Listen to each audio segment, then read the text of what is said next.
хэд бол дээгүүр ордог. Зүгээр жишээ болгоод би энэ Мазадатай холбоотойгоор ярихад энэ дэлхий дээр үүсч бий болсон хамгийн эртний хөгтөн амьтан Монголын говьоос олдсон.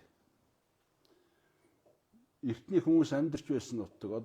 Одоо орчин үеийн хүмүүсээс одоо хүний амьдарч байсан цаг хугацааг ингээд тоолоод үзэхээр одоо 800 орчим мянган жилийн өмнө одоо Монголын говьд одоо хүн амьдарч байсан улмаар биш үү? Нөгөө цагаагаа энэ төр гэдэг ингээд үзэхээр. Тэгээ тэр үед бол бид нар байгаагүй. Бидний одоо энэ Homo sapiens бол байгаагүй. Өөр хүмүүс амьдарч байсан юу байхгүй юу? Нөгөө балар эртний хүмүүс. Тэр хүмүүсийн улмаар одоо Монголын говьос л олдож байгаа. Тийм учраас одоо нэг үе одоо дэлхийд хүн үссэн төв бол Монголын одоо энэ Төв Азийн цөл гэж бас нэг үе яригдчихсэн шүү дээ. За тэгээд тэр нэг онгон дагшин хэвээрээ байгаа том хэмжээний орон зай. Тэгээ одоо амьдрах орчны олон янз байдал гэж одоо мэрэгжлийн нэр том юм. Хээр бол харьцангуй нэг төрлийн орчин байдаг байхгүй юу тий? Өвстэй зүгээр тэгш тал. А гэтэл говьч нь уултаа, баян бүржтэй, загтаа хоолойтой. Ерөөс маш олон янзын тэр амьдрах орчны хэв маяг байдгийг. Тэр одоо амьдрах орчны олон янз байдал бол говьч цөлд бол илүү байдаг байхгүй юу? Хээрээсээ илүү. За тэгээд биологийн олон янз байдлын өвөрмөс баялаг, говь цэлийн ховор амьтны оргонол нутаг. Энэ рефуги гэдэг үг чинь уг нь ба штэ. Тодорхой цаг үеийн улмыг хадгалж үлдсэн сүүлчийн тэр орон зайг нь бол рефуги гэдэг юм баггүй. Тэр зүгээр нэг одоо оргонж байгаа газар нутаг биш. Тэгээ одоо бид нар энэ Төв Азийн цөлгээд энэ арай цайвар хийчихсэн байгаа нь энэ дэлхийн том биомын нэг шүү дээ. Тэгээ тэн дээр бол 3 тоогоор тэмдэглэж байгаа. Төв Азийн цөл гэдэг бол ерөөсөө нөгөө усан хагалбараараа дотгошоо одоо ус урсдаггүй. Тийм л одоо усан хагалбараар хүрээлэгдсэн одоо дэлхийн их хуурай газруудын бүхэлд нь одоо Төв Азийн цөл гэж их томоор нэрлэдэг. Тэгээ тэр Төв Азийн цөлийн чинь одоо тодорхой хэсгүүд нь одоо Монголд байгаа. 100 гарын говь. Тэр нэгээр тэмдэглэсэн бол Жунгария гэдэг одоо дэлхийн нийт хэлээд байдаг.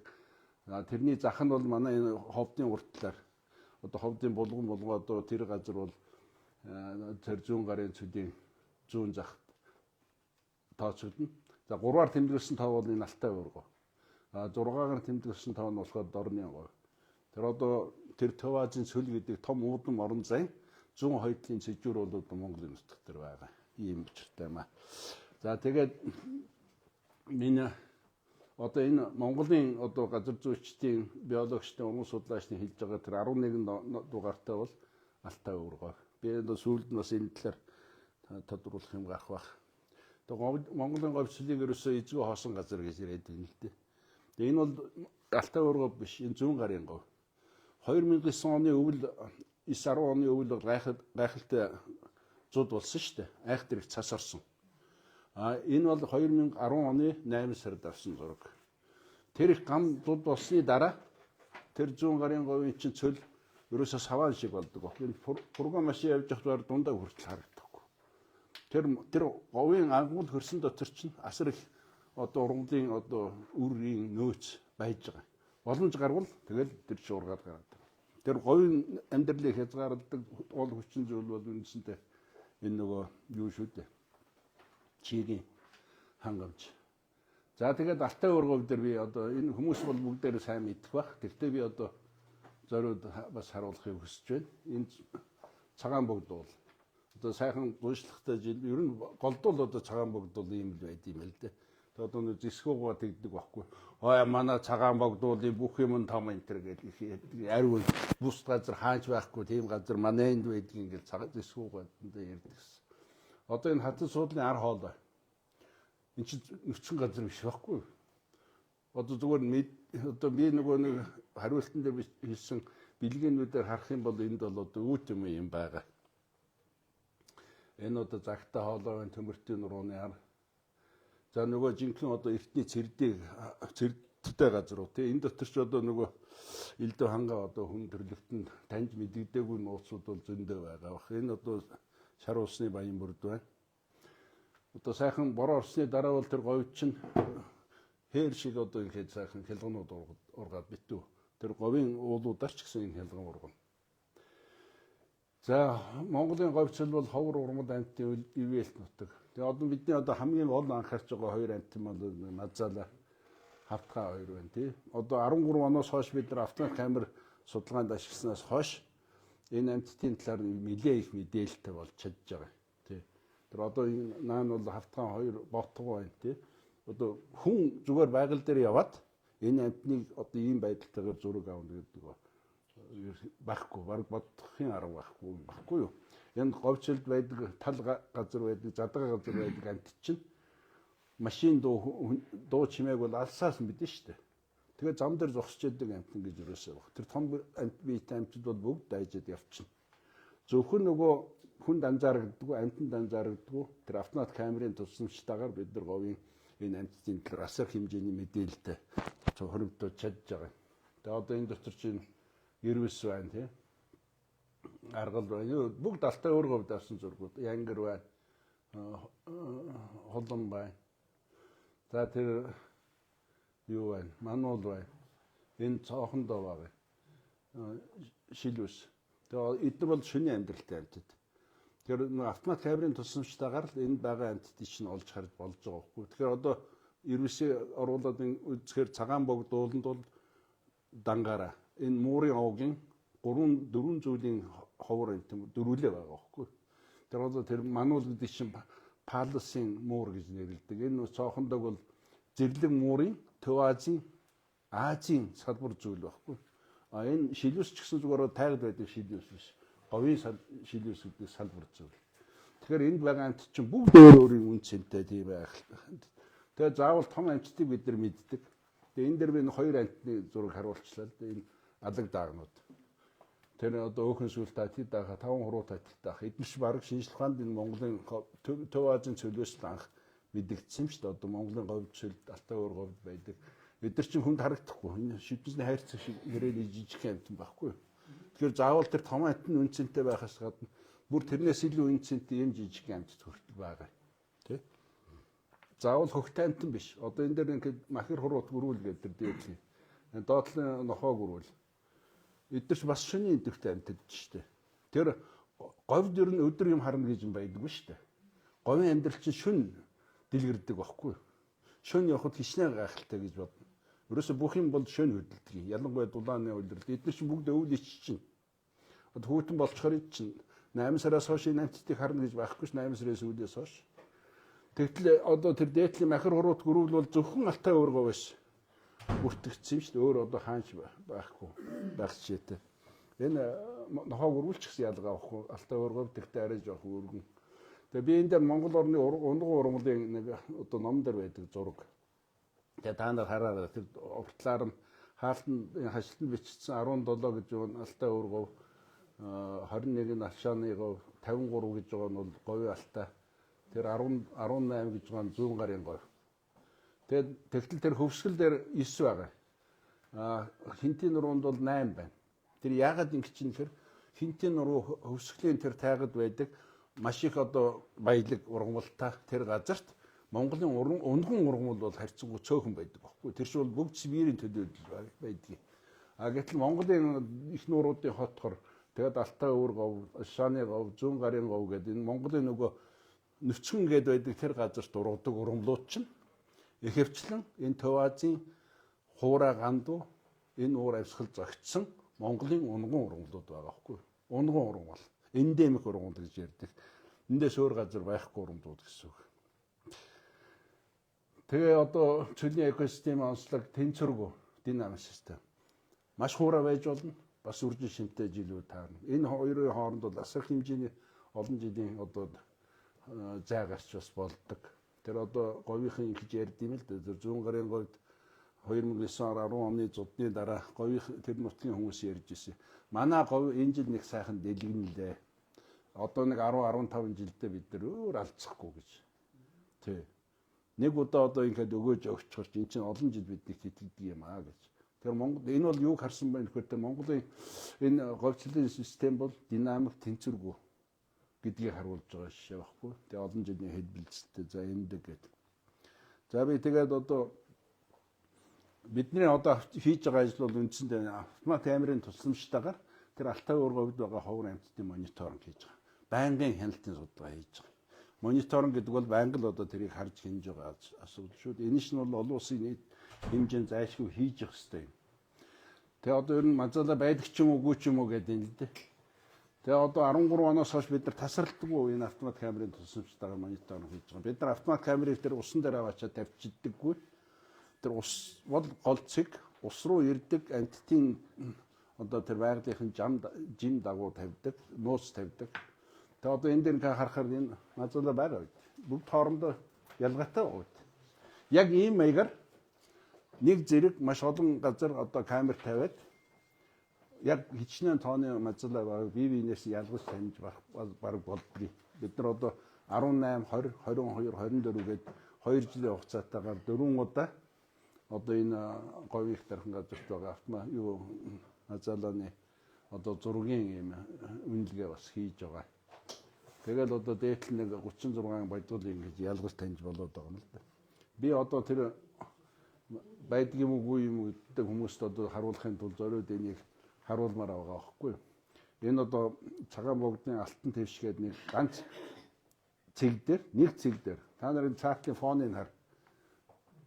Яг нэг газар байхгүй. Нэг газар нэг автомат камерт авагдсан 6 өөр бодгол байгаа. Бүгд хоорондоо ялгагдсан тэр цагаан тэмдэг эсвэл хүзөвчтэй чихэндээ эмэгтэй ч гэдэг юм уу. Одоо нэг цэг дээрээс авагдсан зургууд чинь биеийн хэмжээг нь хүртэл ялгуулсаар болдог байхгүй. Тэгэхээр одоо олон амтан байна уу? Байна. 13 оноос хойш бид нар тасралтгүй 14 оноос хойш одоо 13 онд хамраа хэлсэн. 14 оноос хойш одоо жил болгон энд одоо аламцад агуулсан хэвшийн зураг авч байгаа, бүртгэж байгаа. Тэгэхээр үр төлөв бол тасралтгүй өгч байгаа. За тэгээ энэ говийн их баг дархан газрыг ч л одоо тэр өмнгийн гов гэж нэрлэдэг байгаа юм л да. Тэгээ энийг хамгаалахын учир юу байна вэ гэхээр энэ Төв Азийн цөлийн экосистем унган төргийг хадгалсан уудам орон зай. Тэгээ энийг бол одоо дэлхийн нийт ер нь одоо зөвхөн монголчууд бид хэлээд байгаа юм биш. Дэлхийн эрдэмтэд энэ судалгаа хийсэн гадаад эрдэмтэд энийг бол хэлж байгаа. Одоо тэр Төв Азийн цөлийн чинь хятадын талд байгаа хэсэгт бол нэг фактор юм уудам орон зай хүний нөлөөнд өртөгдөөгүй газар орон байхгүй. Тэгээд цөлийн нөхцөл зохицсон амьдралын үүрэг бүлгөндөл бүрдэл байгаа юм л да. Одоо түрүүний миний ярьдаг тэр унган урмал тэр одоо шөнийн амьдралтай жижиг мэрэгчэд мөлхөгчөд бүрүүлгээд энэ бол өөр хаач байхгүй. Яг тэр говцлийн тэр хахир хэзүү гандуу тэр уур амьсгал зохицсон тийм амьдралын хэлбэрүүд энэ байна.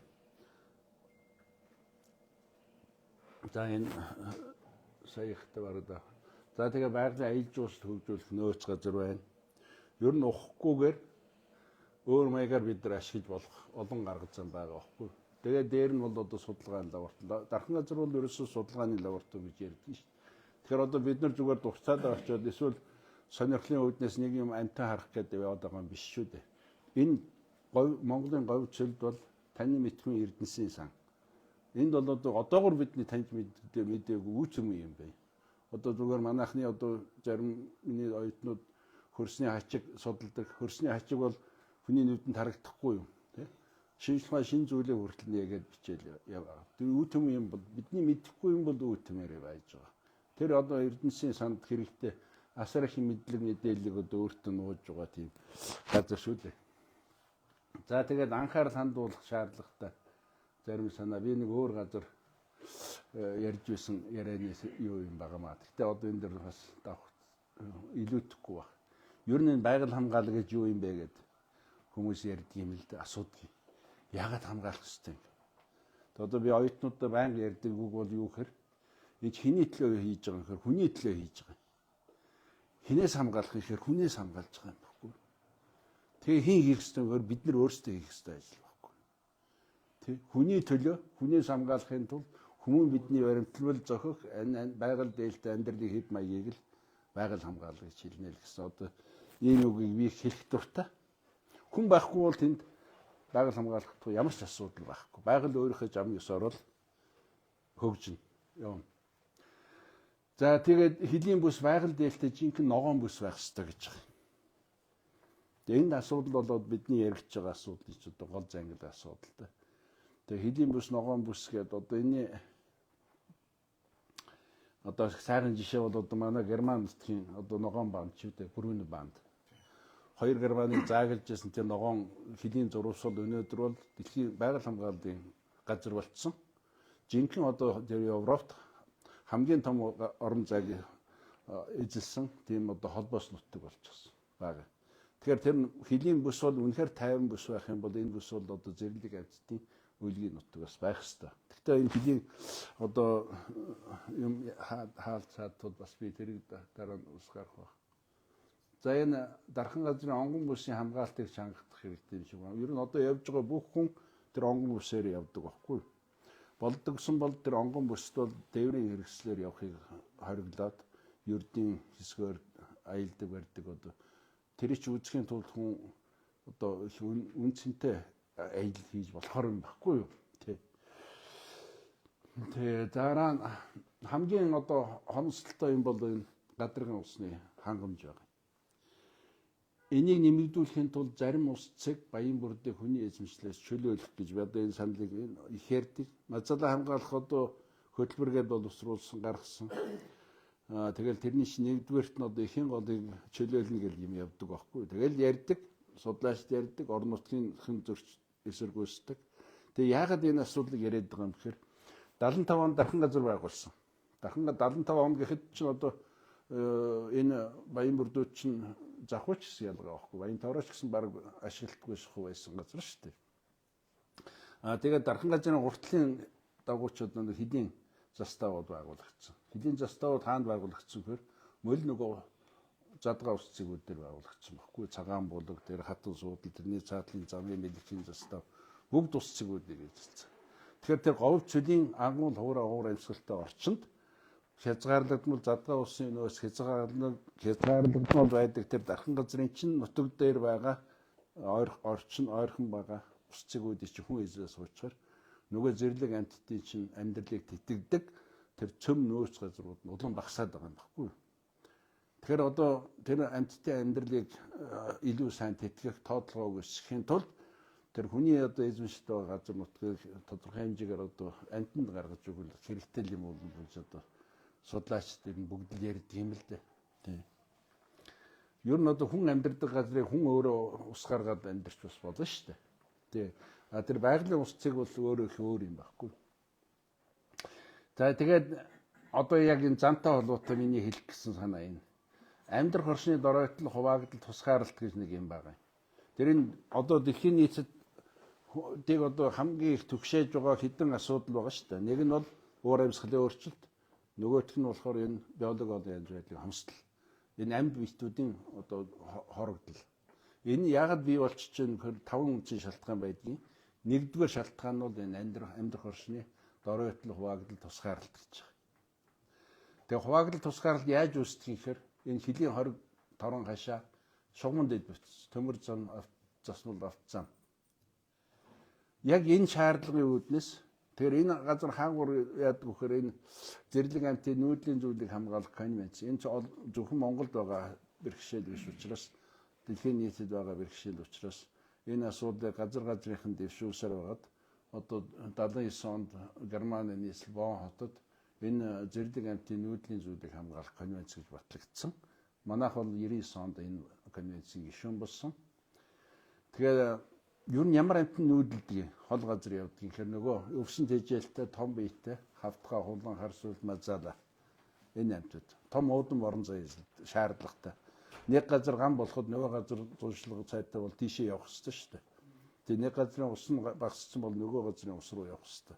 Энэ амьт чинь тэр газар нутгийг маш сайн мэддэг. Одоо хавтгай мазаалсан хөзөөлсөн хавтгай тархаж байгаа нутгийг ингээд аваад өцгөл дархан газрын нутаг дэвсгэр бүрэн хамраад явж байгаа байхгүй юу. Тэгээд хөлийн зурвас шугамд дэдвэт зэрлэг амьтны нүүдэл шилжилт хөдөлгөөнд ээлтэй байх хэрэгтэй гэж. Энэ бол олон улс тавьж байгаа. Энэ конвенцийн тавьж байгаа шаардлага тэр шүү дээ. Тий, ээлтэй байх хэрэгтэй. Тэгэхээр одоо манай нөхдүүд ярьж ин л дээ зарим хүмүүс. Өө тэртээ тэргүй амьтны нүүдэл шилжилт гэж байхгүй. Угаасаа амьтан байхгүй. Байлаач гэсэн тэр чинь нүүхийн арга байхгүй. Хөлийн дагуу гайхалтай тор татцсан юм аа. Хоёр давхар төмөр тортой юу ч нэвтрэх арга байхгүй гэж. Тэрний чи бодлоо юм баг. Тий одоо Мазалаа хүртэл одоо тэнд юу тохиол зөөсөн Мазалаа чинь 15 онд 2 газар 3 газараар хил зорчлоо шүү дээ. 2 удаа гараад буцаж орж ирсэн. Гэхдээ 3 газараар одоо хил зорчсон байгаа. Тэр уултаа хадтай бэрхшээлтэй газар бол тор татаагүй байх л дээ. Бид нар хилийн дагуу бүхэлд нь явж үз тэр тор байгаагүйг нь бас шалгаж үзээгүй л дээ. Ер нь бол тэр хилийн тор бол зэрлэг амтны шилжилт хөдөлгөөнийг хязгаарлах учиргүй. Амттын шилжилт хөдөлгөөний зайлшгүй хангасан байх ёстой гэдэг бол олон улсын энэ конвенцийн шаардлага. Гэтэл тэр хоёр давхар төмөр тортод хилийн дотортлаар засмал зам тавиад дахиад дотортлаар тор татчихна гэж одоо манай улс төрчид яриад байгаа байхгүй. Гэхдээ эрен шиг одоо бүдүүлэг энэ шиг одоо дэлхийн нийтийн хандлагаас зөрчсөн юм гэж байхгүй. Тэгэхээр одоо тэр эн чинь шууд амтан алаад байгаа юм биш. Зүгээр л тэр амтан амьдрах боломжийг л хязгаарлаж байгаа. Тий хөндлөнгийн одоо тийм нөлөөлөд байхгүй. Энэ шууд тэгээд шууд нөлөөлөл шууд ус гэж ярьдаг л дээ. Тэгээд зам тавьчлаа амтанд ямар ч халгүй л гэж яриад байгаа. Үгүй. Тэгээд одоо ард замын замаас ямар хэмжээний зайд ямар хэмжээний одоо таагүй нөлөөд бий болдгийг одоо судалгаагаар гаргацсан юм байна шүү дээ. Одоо машины дуучин 3 км-ийн цаана нөлөөлдөг юм байна. Тэгээ одоо шууд машины одоо ялгаруулж байгаа хичнээн хэмжээний зайд амтан ургамал талтай байх. Бүгдийг гаргачихсан юм байна. За тэгэл одоо ийм хүү юм байх шүү дээ.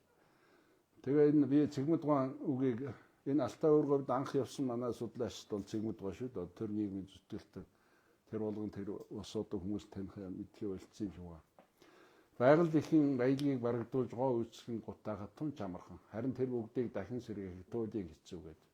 Цэгмэд гоо 80 хэд онд энэ оройдоо ярилцлага өгтөө бараг дахин сэргэхгүй үдээ гэж одоо ярьсан дуу хоолой хүртэл байгаа шүү дээ.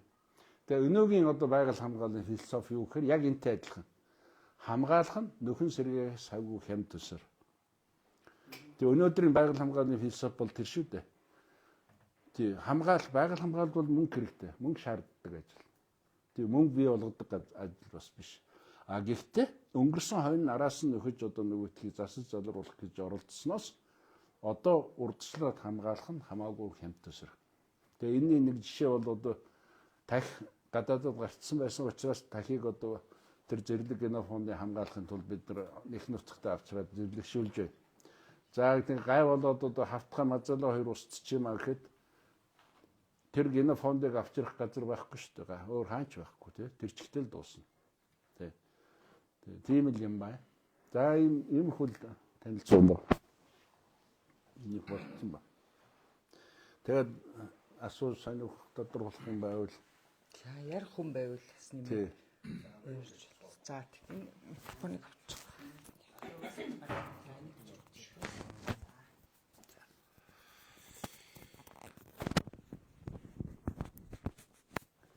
За сайн байцгаана уу. За өнөөдөр энэ Данас систем бомб гэдэг энэ асуудал яригдаж Говьтай аймгийн би яруу найрагч төдөөж хүн байна. Говьтай аймгийн цогцсомын гэргэн би 1988 онд сургууль төгсөөд их говийн шим мандлын дархан газар мэргэжилтээр очиж байлаа. Тэгээд тэнцэнээс одоо үндсэндээ их говийн шим мандлын дархан газар үндсэндээ би нэг 5 жил 6 жил ажилласан. Энэ хугацаанд бол говийн баа хурц модлог ургамал тарж ургуулах говийн одоо хурцсан амтныг хамгаалах гэсэн мэргэжилтийн гэсэн статустаар бол 6 жил ажилласан.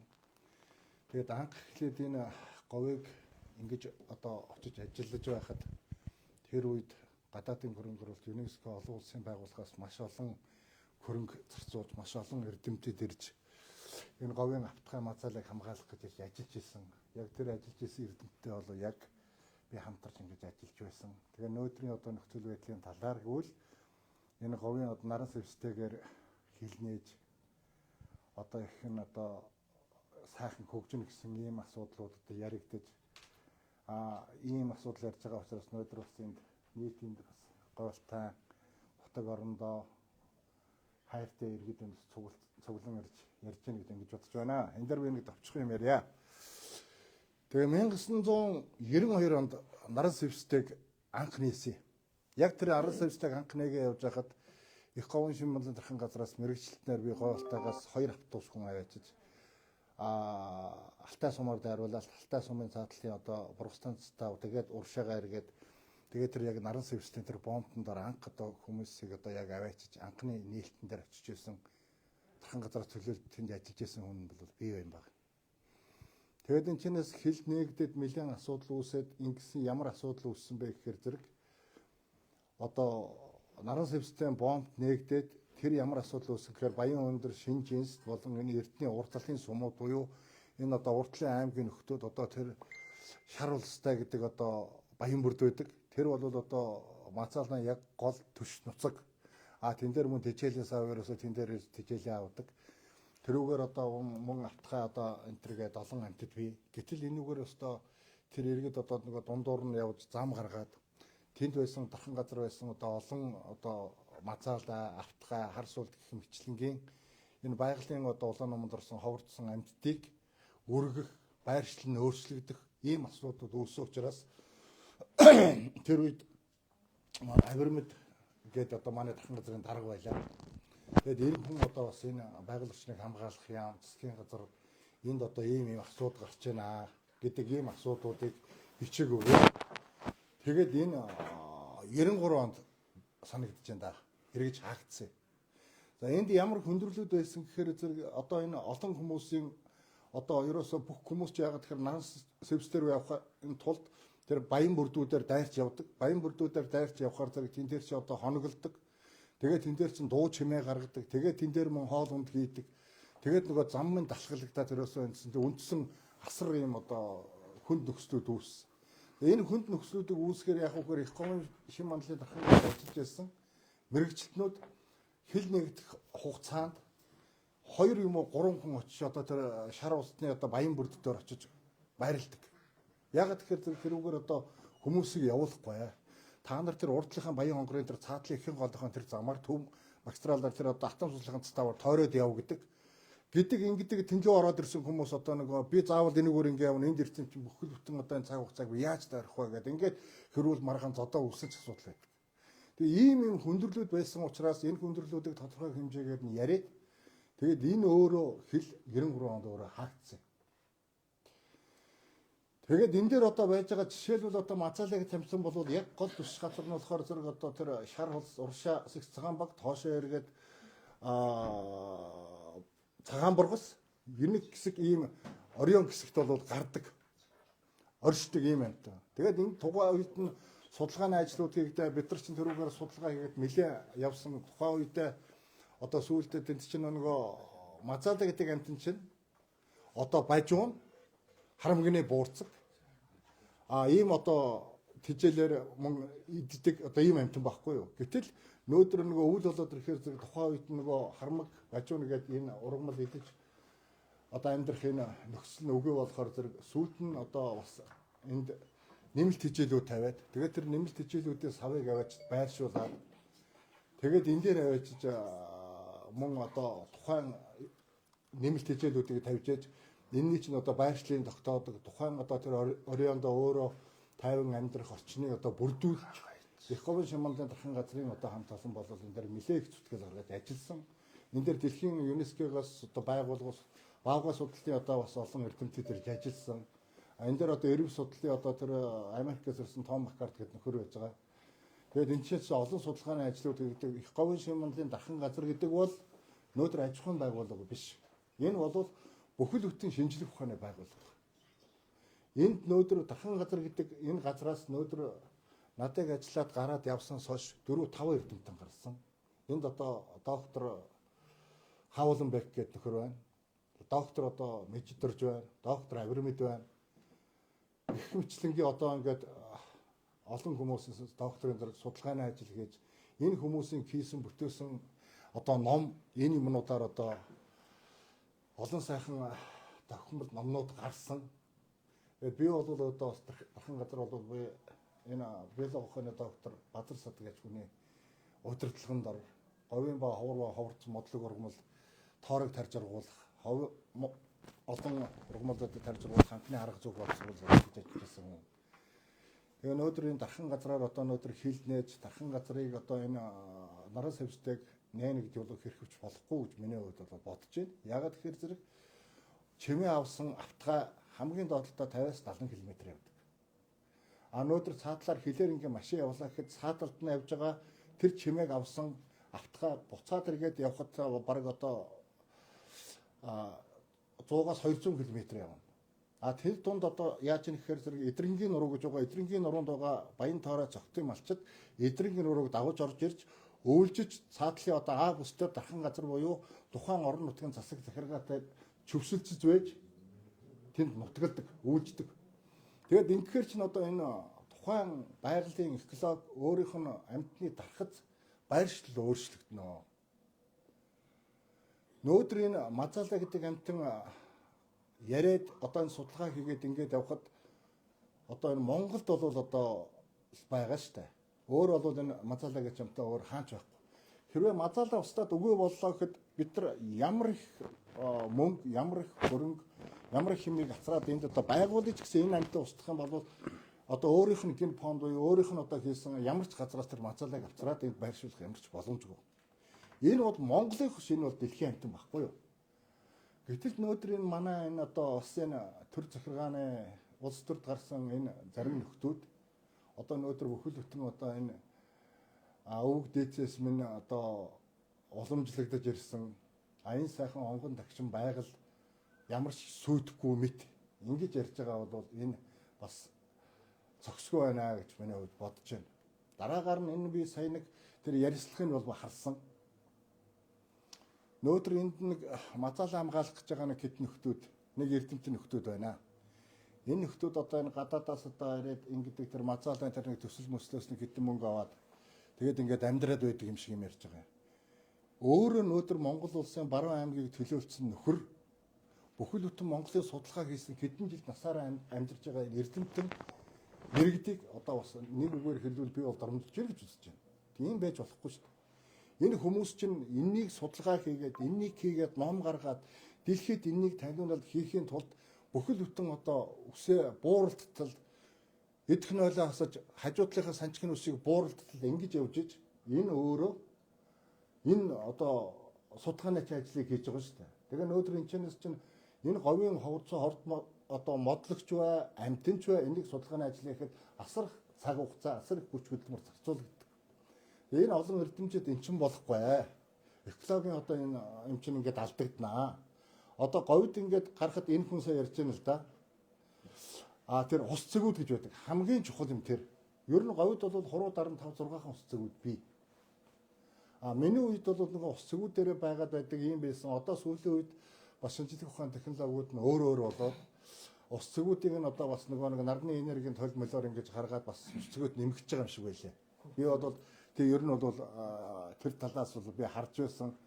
Хуучин би өөрөө энд ажиллаад энд амьдарч би бас 7 жил явж тэр говьд чинь одоо бидний чинь нэг явхад чи одоо судалгааны ажиллаар явхад чинь бид нар хамгийн доотлолт нь сар явдаг байл. Сар одоо тэр ус цэгүүдээр явсан судалгаагийн ургамлын нөхцөл тоолно, амтны тоолно, ирж байгаа усны тооллого тэгээд л одоо ингээд бүхэл юмнуудын судалгаа хийгээд тэр ирсэн тайланд хийсэн судалгааны ажлыг бид нар байгаль орчныг хамгаалах яамдаар 12 сар зэрж бүтэн жилийн хийсэн ажлынхаа тайлбарыг тавьдаг байсан. Одоо чухам минь дархан газар энэ хэмжээнд бас ингэж ажиллаж л байгаа. Гэхдээ нөөдөр одоо энэ ард дэргэд бид бүхэн нөөдөр эх орон, эх нутгаан гэсэн энэ одоо сэтгэлтэй хүмүүс бас энд хэрхэвч ийм бол хийж болохгүй хаа гэж би бол бодож байна. Тий. Энэ олон юмыг ингэж хийж эргээд бүтээсэн юм нураахад бол амархан. Энийг эргээд буцаагаад эвлүүлэхэд бол үнэхээр хүнд. Тийм учраас одоо энэ бас энэ шийдвэр гаргаж байгаа засаг төрийн эрхэм дарга нар бас энийг оюун ухаандаа мэрэгнээр бодож их сайхан тунгааж бодно үз. Өнөөдөр их нутаг газар их үлгийн минь үгүй бол бид үгүй. Газар нутаг их нутаг байжээж өнөөдөр Монгол улс оршин тогтно. Тэгэхээр Монгол улс өнөөдөр ямар газраа хийх, ямар газраа одоо хийлнэх энэ бол бас тухайн төр засгийн асуудал байх. Гэхдээ энэ дээр бас энэ онцгой объект дээр бол энэ бол боломжгүй гэдгийг бол миний хувьд бол бодож байна. Тэгээд энэ миний өөрийн төрсөн нутаг учраас одоо би бас жоохон сэтгэл дундуур байна. Ийм одоо шийдвэр гаргаад явж байгаа хүмүүст энэ бол болохгүй. Энэнийг бол одоо ерөн төр засгийн одоо ерөнхийлөгчний ерөнхий сайдны хурлын дарга тэгээд энэ олон улсын хурлын гишүүд энэ хүмүүс бас ойлгож бас энэ зөв шийдвэр гарах байхаа гэдэгт бол би бас итгэлтэй байна. За. За тэгвэл би нэг хоёр хэлж байна.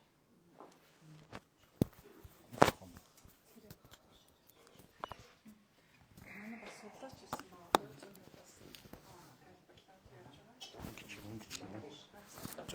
Болж байна. За сайн байцгаана уу бүгдээрээ. Намайг Галтай хүү гэдэг Монголын байгаль орчны иргэний зөвлөл гэж Монголд 300-аад байгаль орчны төрийн бус байгууллагыг хамарсан ийм шүхэр байгууллага 2008 онд байгуулагдсан. Тэр байгууллагын тэргүүн хүн байна. Зарим хүмүүс нь бас Чингийн галсан сан гэдгээр мэдэх бах. Бид нэр 2009 оноос хойш Монголд 1 сая мод хандивж тарья гэсэн энэ вариантаар ажиллаад одоо 12 жилийн дараа бид нэр 1 сая дахь модоо хандивж тарьсан. Ер нь 2009 оноос эхлээд ер нь байгаль орчны төлөө бидний одоо миний ажил үйлс ерөнхийдөө эхэлсэн гэж бодно доо. Их сургууль төгсч ирчээд. За манай Монголын байгаль орчны ерөнхий зөвлөлийн удирдах зөвлөлийн гишүүд бид нэр сая 10 хоног яг энэ засгийн газраас мөрийн хөтөлбөртөө оруулсан наран сэвтэн бомб руу тавигдах замын дагуу замун дээрээс нь энэ дархан цаазд А бүсээр бид нэр яваад байдалтай танилцаад үнэхээр энэ газар чинь ийм хүмүүсийн яриад байгаагаар сарны гадарх шиг өхмөл орчин юм уу? Энэ нутгийн иргэд ер нь энэ дээр ямар бодол санаатай вэ? Хамгийн гол нь нутгийн иргэд байдаг. Өнөөдөр манайх чинь ардсан орон, парламентын засаглалтад ардсан орон. Тэгвэл ардсан улсын мөн чанар нь төрийг удирдах үйлсэд өөрөө буюу өөрийгөө төлөөлөх төлөөний хүнээр эрх тэгш оролцож засгийн бүх эрх ард түмний мэдэлд байна гэж байгаа шүү дээ. Үндсэн хуулиар бид тэгж баталсан. Тэгвэл үнэхээр бид нэр засгийн бүх эрх ард түмний мэдэлд байгаа юм бол энэ нутаг орны иргэд энэ дээр хамгийн түрүүнд дуу хоолой оруулж оролцох хэрэгтэй байна. Тийм ч учраас бид нэр олон сумуудаар орж олон хүмүүстэй уулзлаа. За бидний аялал бол Алтай хотоос эхлээд цааш нь 2-3 сумаар дайран бид нэр Бургастайн бомбд гэж яриад байгаа. Тэр бомбд нэр очиж үзлээ. Би энэ байгаль орчны чиглэлийн талаар бол би одоо юм яриад хэрэггүй байх. Манай Сумья докторга маш тодорхой сайхан та бүхэнд яриад өгсөн учраас тийм учраас би арай нөгөө өнцгөөс нь бас ярий, бас аяллахаа талаар ярий гэж бодож байна. За Бургастайн бомб гэдэг бомбд одоо нэгдээд 30 гаруй жил болсон байна. Тэгээд Бургастайн бомбд мөн адилхан Хятадын Шинжаан уугарын өөртөө засах орн руу цаашаа нэвт гардаг. Өнөөдөр Хятад 22 мужтай 5 өөртөө засах муж орнтой. Одоо аймагтай гэсэн үг. Ерөнхийдөө Хятад нэг л улс шүү дээ. Тэгээд одоо манай энэ хууль тогтоох байгууллагын хүмүүсийн яриад байгаагаар Бургастайн бомбоор гарч болохгүй. Эн чин Шинжаан уугарын өөртөө засах орн руу гарсан учраас энэ дээр гар утсыг хурааж явна, гутлаа амьсыг тайлуулна. Ер нь тэнцээ боломжгүй гэж яриад байгаа. За тэгвэл тэр Шинжаан уугарын өөртөө засах орн чинь тийм хэцүү юм байна гэж бодсон чинь дээшгээ Ярантын бомб гэж байгаа. Ховд аймгийн Булан сумаар гардаг. Энэ бас яг мөн адилхан Шинжаан уугарын өөртөө засах орноор гардаг. Өнөөдөр Баруун аймагт байгаа би нэлээд хэдэн таньдаг нааш цаашаа хөдөлгөөнтэй залуучуудад асуулаа. Та нарын Булган сумын бомбтоор Ярантын бомбтоор гарч ивүү гэж. Гэхдээ бид нар байнга л гарч 8 шамаа хийдэг. Тэр цаа талд нь бүр 8-ны зах байж байгаа. За яг хөө иргэнийг хараагүй үзэхгүй баг. Гэхдээ том захтай. За цаашаа бид нар цаашаа Өрөмч хот руу явчихна. Ерөөсө чөлөөтөө бид нар хамаг юмаа тэндээс татдаг штэ гэж. Тэгэхээр энэ Бургастайн бомб гэж энэ бомбд яг адилхан Шинжаан уугарын өөртөө сон руу ордог энэ бомбтоос ерөөсөө ямар ч ялгаагүй болж байгаа байхгүй. Тэгэхээр энэ Бургастайн бомбтоор уг нь зам тавьж болно гэсэн үг. За энэ бол нэг дэх тайлбар нэг юм. Яагаад Бургастайн бомбтоор болохгүй гэдэг. За би энэ дээр бас нэг зураг харуулсан байгаа. Одоо энэ ингээд тавигдах байгаа замууд тэгвэл Бургастайн бомбтоор ингэж гарч болдгийг бас би харуулахаар авчирсан байгаа юм. За мөн дээрэс нь төмөр замын холбоотууд нь бас ийм төлөвлөгөө манайх гаргаж ирсэн байна. Монгол улс. Бас л мөн адилхан Бургастайн бомбтоор цааш нь нефт гарах боломжтой. Мөн дээшгээ Оросын холбооны улстай холбогдох энэ баруун талын одоо тийм босоот гэдгийн зам бас ингэж байх төлөвлөгөөнүүд байгаа юм. Энэ одоо сая сүүлд гарсан 22 мянган тонны хөлөө. За ийм төлөвлөгөөнүүд байгаа юм. Зүгээр энүүгээр ингэж харахад Бургастайн бомб гэдэг бомбыг бид нэр бол бүрэн ашиглаж болох бүх одоо энэ нөхцлүүд нь бүрдэж байгаа гэж үзэж байгаа. За Алтай сумын иргэдтэй бид нэр очиж уулзахад Алтай сумын эрдэнэ төвчдийн хурлын гишүүд нь байж байна. Гэхдээ бид нэр одоо ийшээгээ 65 км яваад Бургастайн бомб руу гараад хятад руу гарч боломж байхад заавал ягаад энэ 500 шахуу километр давхад доошогоо наран систем бомб руу гарах хэрэгтэй юм бэ? Гэхдээ бензин тосоож бодсон худалдаа 8 хийх гэж байгаа бол ямар ч утгагүй шүү дээ. Бургастайн бомбтор бид нар гардаг. Бургастайн бомбтоос цаашгаа одоо энэ улсын хурлын гишүүдийн яриад байгаагаар нөгөө G7 Европтой холбогдох тэр замтаа чигсэндээ Бургастайн бомбтор гарахад яг адилхан ойрхон байна. За мөн дээрэс нь одоо энэ ч би зурган дээр харуулъя л байна. Яг ойрхон байгаа бомбтууд нэмэж байна. Одоо энэ хоёр зах нь байгаа юм. Бургастайн бомб, Шивээ хөрөнгийн бомб. Тэгэхээр заавал энэгээр ингээд энэ шар нь болохоор нөгөө G7 гэдэг зам. Энэ наран сэвтэйгээр ч орсон, Бургастайгаар ч орсон, Шивээ хөрөнгээр ч орсон. Яг л нөгөө G7-той холбогдож байгаа юм шүү дээ. Тэгэхээр ганцхан энэ наран сэвтэйгээр орсноороо бид нэр тэр G7 буюу Европ холбогдох замтай холбогдно гэж яриад байгаа бол энэ буруу мэдээлэл өгöd байна. За мөн дээрэс нь би алт руу хэлсэн Хятад гэдэг улс чинь нэг л улс. Тэгвэл энэ Бургастайн бомбтор ороод цааш нь энэ Гансу мужтай шууд холбогдох боломжтой. Цаашаа очиод юм авчих боломжтой. Заавал тэр наран сэвтэйгээр бомбтор ороод Гансу мужтай холбогдно гэсэн тийм ойлголт бол байхгүй. За Гансу муж гэж ямар муж юм бэ гэдгийг би бас сонирхож үзлээ. За энэ улаанаар тэмдэгдсэн байгаа нь Гансу муж. Хятадд байгаа. 22 мужтай 5 өөртөө цэцгонд. За энэ Гансу муж ямар нэгэн далаан гарцгүй. Энэ чи хан үндэстэн амьдардаг. Хятадын хан үндэстэн гэдэг чинь ерөнхийдөө 1.3 тэрбум хүн. Дэлхийн хамгийн их хүн амтай үндэстэн гэсэн. Ерөнхийдөө л төв хятад гэсэн үг. Энд ямар нэгэн тийм одоо бусдаас онцгойрох тийм бол байхгүй. Хан үндэстэн.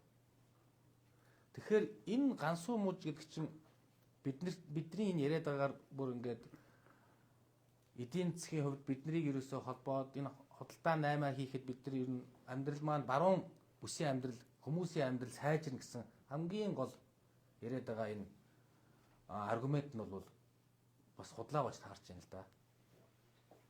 Ягаад гэвэл энэ Гансу муж сая 2015 он хүртэл Хятадын муж дотроо хөгжлөөрөө 20 бичижсэн. Хөгжлөөрөө. Одоо сүүлийн үед Гансу муж бол их хурдтай хөгжиж байгаа. Аялал жуулчлал маш хөгжиж байгаа. Ийм газар. Мөн дээрэс нь газрын баялагтай. Гэхдээ ерөнхийдөө энэ мэдээлэл технологи шинжлэх ухааны тал дээрээ бол бас л одоо хөгжиж ордож байгаа. Тэгэхээр одоо биднийг энэ баруун бүсийн нутаг хөгжүүлнэ, монголчуудыг хөгжүүлнэ гэж яриад байгаа бол би энэ дээр эд бараа 8 хийж хөгжих биш. Энэ дээр эдийн засгаа хөгжүүлэхийн дунд шинжлэх ухаан технологийн нэвшилтэд бид хөгжих хэрэгтэй байна. Шинжлэх ухаан технологи одоо ирээдүйд тэр л тооцогдно. Тэрс өнөөдөр бид нар хэдэн хэмжээний 8 цаашаа хийж хэдэн хэмжээний хувцас сунаар авсан тэр бол тийм чухал биш болчихлоо шүү дээ. Тэгэхээр энэ байдлаасаа харахад бол энэ Бургастайн бомбыг за мөн дээрэс нь газар орны хувьд ч гэсэндээ бид нар тэр Бургастайн бомб дээр очиж үзэхэд цаашаа сайжруулсан зам байж байна. Засмал замын хэсэг байж байна. Цаа талд нь хятадын талд нь бүрэн том жижигхэн төв байж байна. Тэгэхээр энэ Бургастайн бомбыг цааш нь ашиглахад нэгдүгээр ээлжинд 600 биш 300 км зам тавь. Энэ наран савьтай бомбыг бас тавих гээд байгаа буюу зүтгүүлээд байгаа нэг асуудал бол бидний харж байгаагаар энэ наран савьтай бомбын зардал, зам өн дээрээс нь тавигдах зам энэ бүх юмыг хятадууд гаргах юм шиг яриад байгаа. За хоёрдугаарт хэрүү бид нэр үнэхээр энэ наран савьтай бомбтон нээгдээд за энэ баруун бүсийн хүмүүсийн амьдрал сайжирна гэж ивэл энэ дээр ямар нэгэн санхүүгийн тооцоолол, ямар нэгэн эдийн засгийн наривчлсан тооцоолууд байна уу? Баггүй. Мэдээж нэг хідэн хямдхан бараа авчирна гэдэг л үг ярьж байна. Мөн дээрэс нь 90 шиг ийм өөрийн гэсэн бомбтой болно. Ийм л хідэн цөөхөн юм яриад байгаа шүү дээ. Тэгэхээр Европтой холбогддог том замтай холбогдно гэж. Тэгвэл энэ бүх болцлыг Бургастайн бомбд адилхан хангаж байгаа. Бургастайн бомбд. За бид нар мөн дээрэс нь энэ байгаль орчнод танилцж явхад энэ тавигдах зам дагуу бид нар хилийн цэргийн ерөнхий газраас байнга зөвшөөрөл авч ирсэн. Яг үгүй хилийн бүс. Тэгэхээр хэрв хил дагуу тэгж зам тавих юм бол тэргээр явсан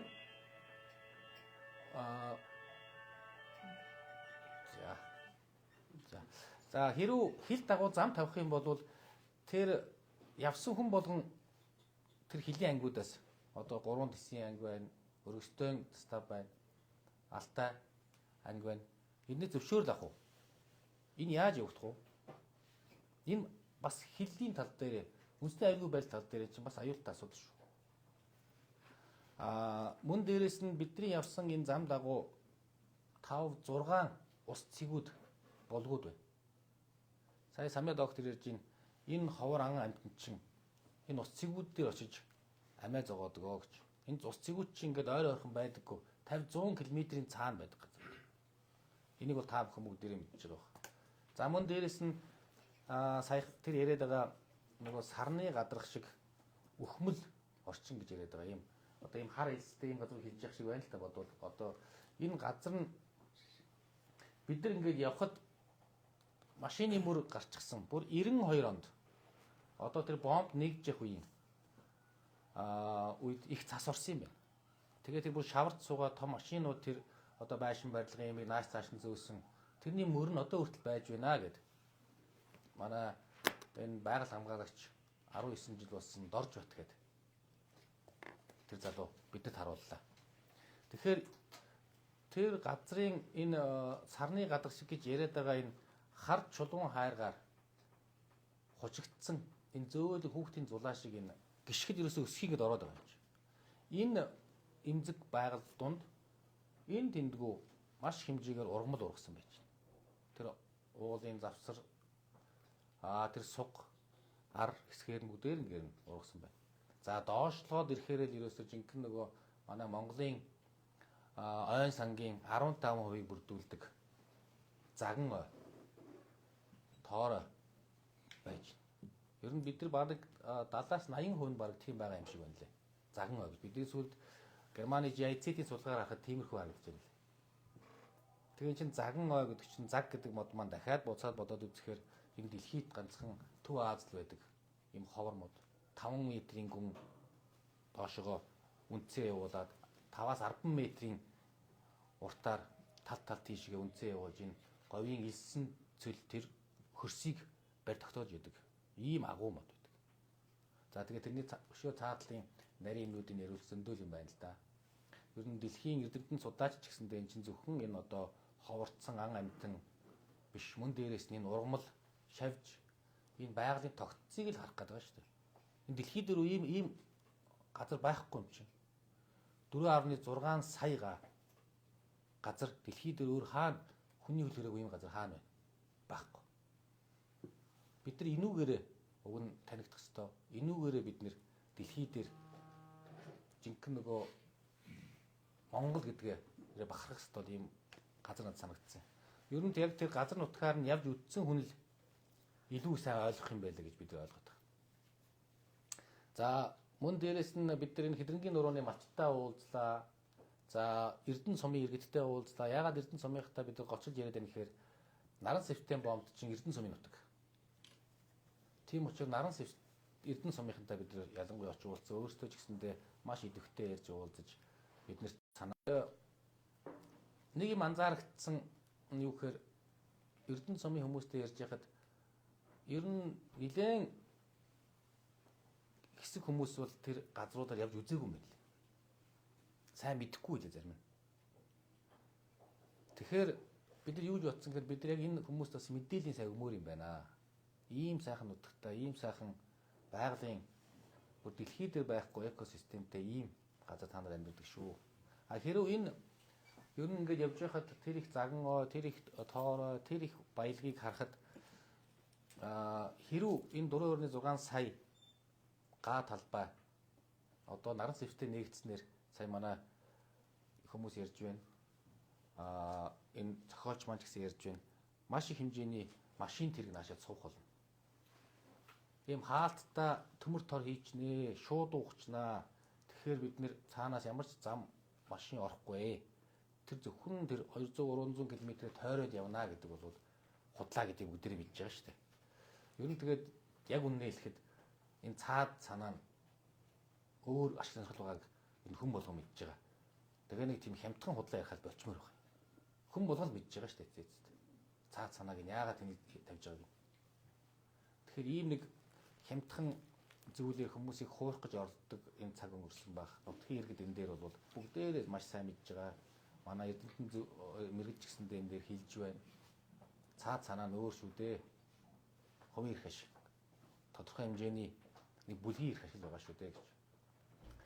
Тэгээд хамгийн сүүлд нь ер нь анзаарч яхад энэ нутаг орны байдлыг одоо энэ онгон дагшин байлгаснараа ер нь ямар ашигтай юм бэ?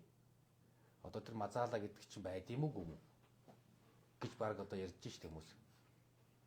Гэхдээ мазаала байгаа гэдгийг энэ сая манай Самья доктор энэ олон эрдэмтэн мэргэд бүгдээрээ л харууллаа. Гэхдээ тэгээд тэр мазаала байхгүй ч гэсэн тэр чинь өшөө маш олон байгаль, ан амьтан, ургамал бүхэл юм байна штэ тийч. Дэлхий дээр бид нэр байхгүй юм чинь байна. Тэгэхээр нэг тийм үг байдаг л да сая Самья доктор хэлжсэн шиг урдчлан сэргийлэх нь араас нь ангаахаас илүү гэж. Германы зүрх зүг байдаг. Vorbeugend ist besser als nachheilen.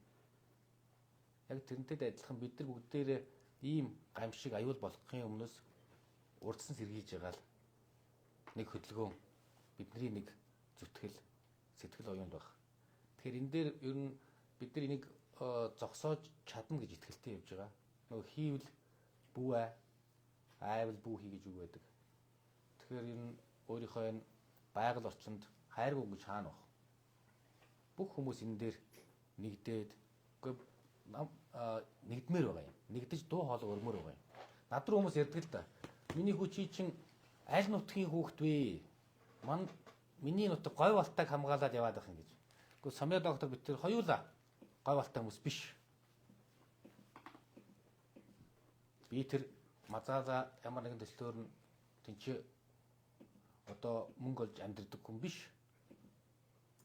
Би зүгээр л Монгол хүн, их орондоо хайртай, байгальтай хайртай, жирийн Монгол хүн. Тэгээд энэний төлөө бид нар ингэж 10 гаруй хоног явж замдаа нэг машин маань живдэрлээ. Тэгээд чигсэлдэж бүгдээрээ хүүтэн халуунд нь хурж явлаа. Гол нь бид нар гол зорилго бол өөрөө 1000 сонсохоор нэг үз. Бүгдээрээ харъя. Бид нар юуны төлөө энэ ч дуурч, юуны төлөө явж байгаа хэлье.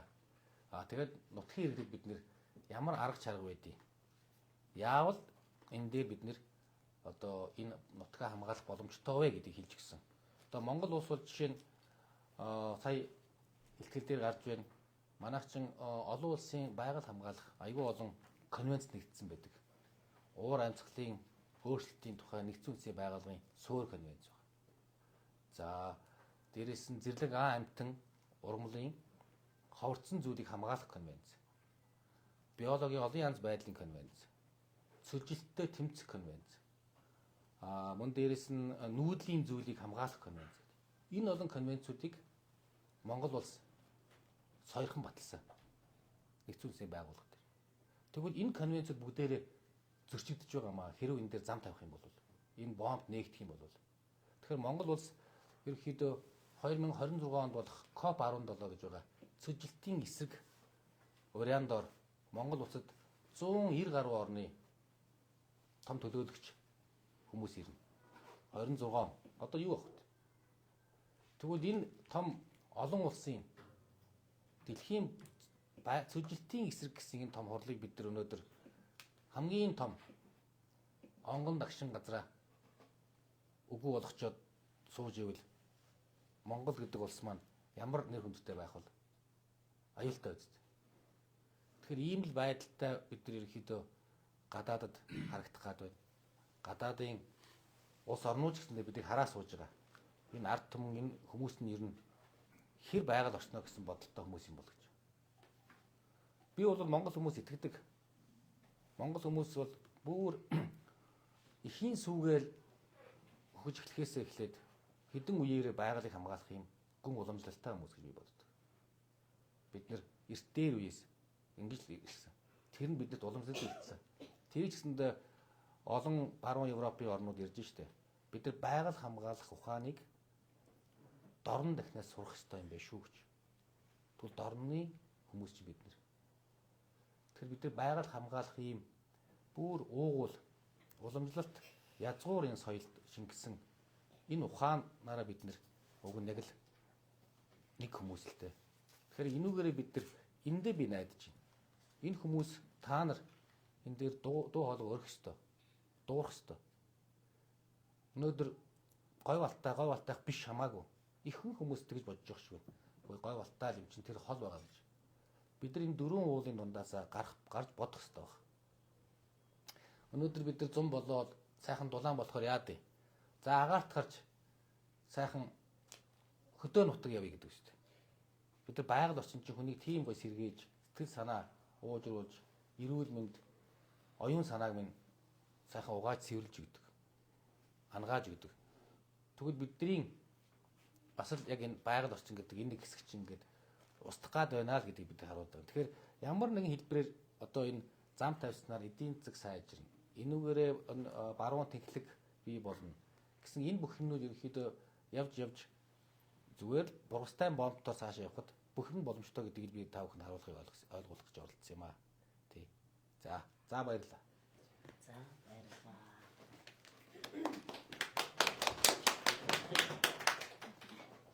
За намайг Цэрэн гэдэг тгий холбочээ.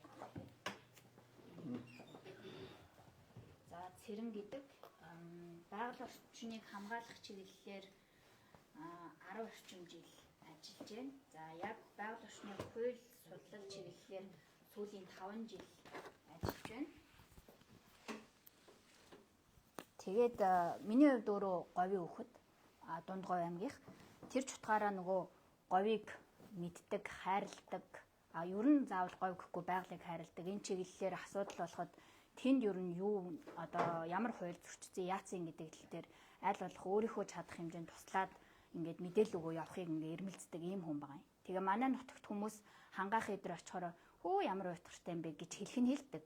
Гэхдээ ямар нэг байдлаар хэсэг хугацааны дараа ямар гоё юм бэ, яасан тайван юм бэ, яасан хараа булаам юм бэ, ямар гоё цэлгэр юм бэ, ямар гоё уудам юм бэ гэдэг нэг тэр уужрал, тайвшрал тэр нэг одоо нэг тэнүүн одоо говийн хүмүүсийн одоо уудам нэг сэтгэл тэнүүн гэл тэгдэг штэ. Тэгээ яг тийм сэтгэлийг мэдэрлээ гэдээ ингээ бахархаад хайрлаад ингээ явдаг юм аа.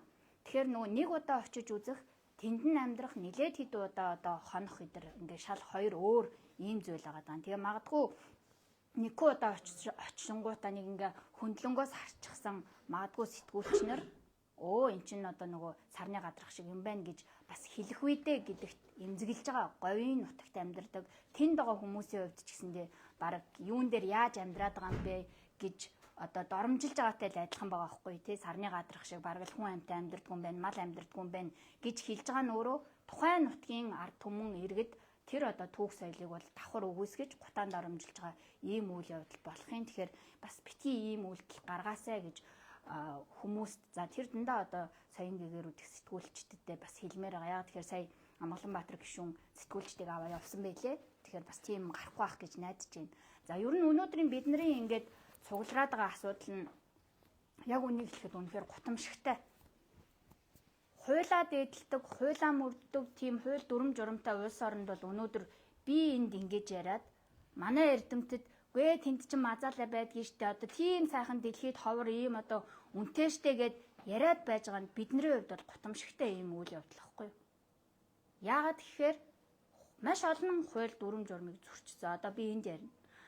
Шинжлэх ухааны талаас нь маш олон амьтад ургамал одоо дэлхий дээр байхгүй цор ганц ийм одоо говь гэж орчуулагддаггүй тэр үнд зүйл дэлхий дээр судлагдхуун болох тэр онгон дагшин байгальтай газар ганцхан тэнд байна гэж яхад өнөөдөр Монголын тэр дундаа тэр нутгийнх нь хүн тэр газар нутгаа үнгүүдүүлээд юу ч биш болгоод тэр байтугай түүнийг сүйдлэх гээд байж байгаа нь бол өнөөдөр гутамшиг юм аа. Монголд бол гутамшиг. Чаашлаад Монголоос гараад дэлхийд гутамшиг болох хэмжээнд энэ ингээд өндөр түвшинд хүрж байна л та. Тэгэхээр цаашаага нэг битгий одоо ингээд даймжруулаад явуулаасаа гэж бас бодож байна. Тэгээд энэ талаар ч гэсэн нэлээд сайн одоо олонний хүч дэмжлэг хэрэгтэй байна л да. За 2024 оны 8 сарын 12-нд засгийн газар улсын хуралд 4 жилийнхээ үйл ажиллагааны хөтөлбөрийг танилцуулсан.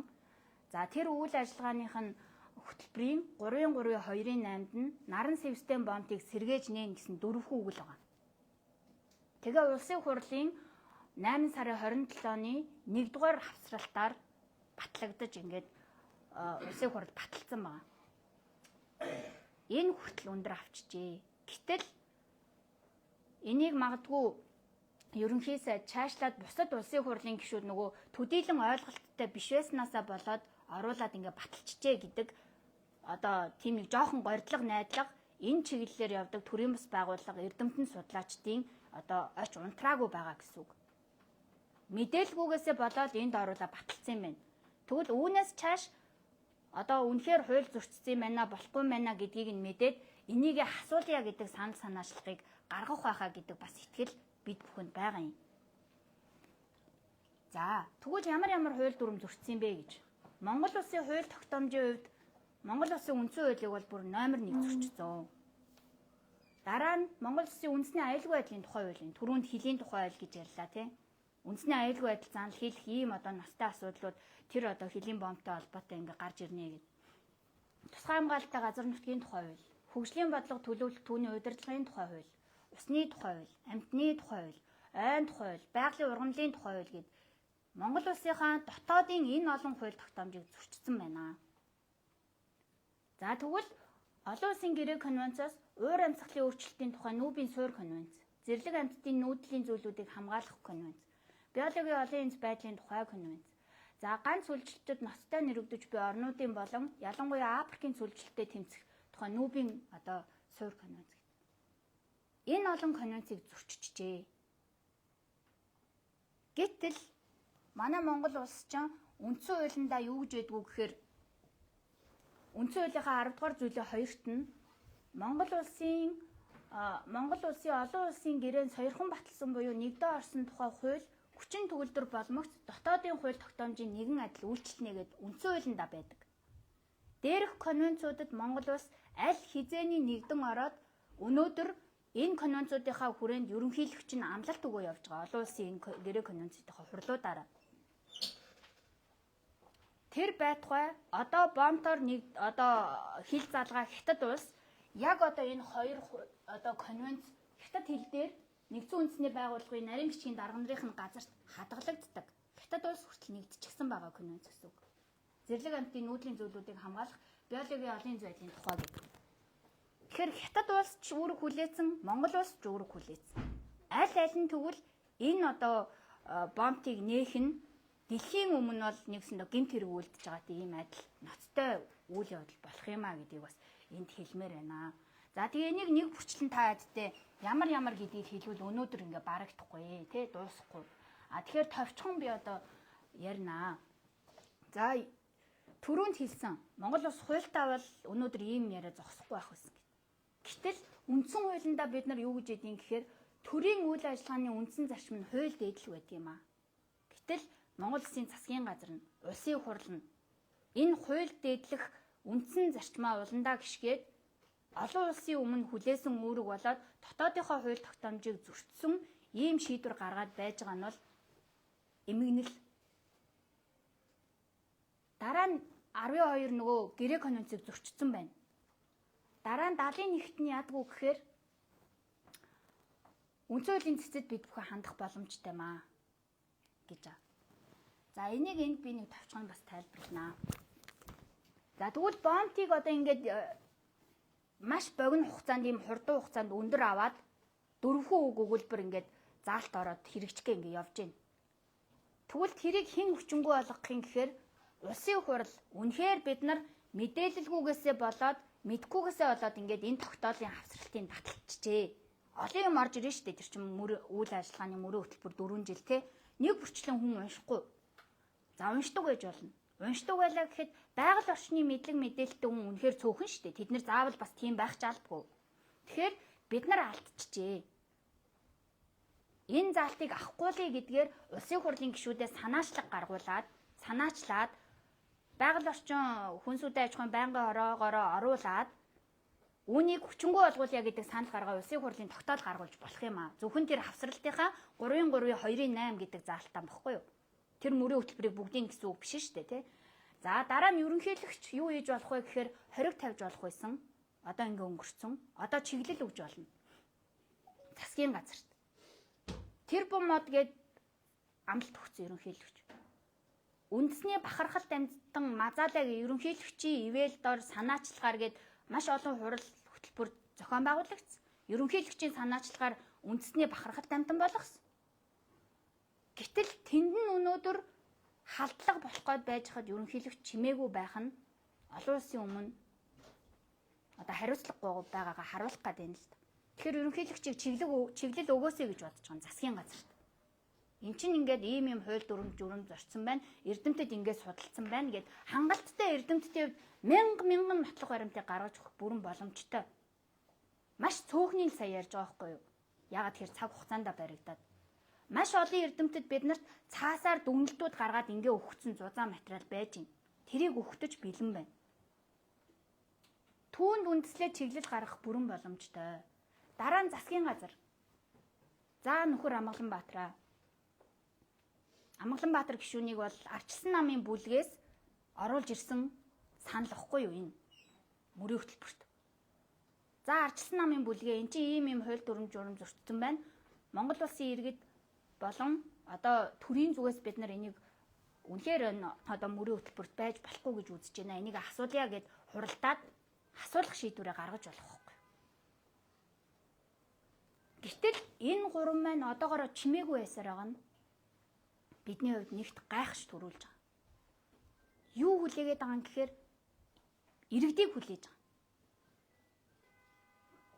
Яагаад иргэдийг хүлээж байгаа гэж иргэд тэр чигээрээ маш хүчээд учраас та нар маань эсэргүүцээд үнэхээр болохгүй маа гэдэг эрдэмтэн судлаачдынхаа тэр судалгаа шинжлэх ухааны дүгнэлтүүдийг нь баттгаад тэнд үнэхээр бид нар амьдрдаг юм а гэдэг тэр чанга дуу хоолой болоод говь бол өнөөдөр хосгүй үнэт газар муу юм а гэдгийг ингээ баталж өгснөөрөө энэ хүмүүс хөдөлж эхлэх гээд байгаа байхгүй юу?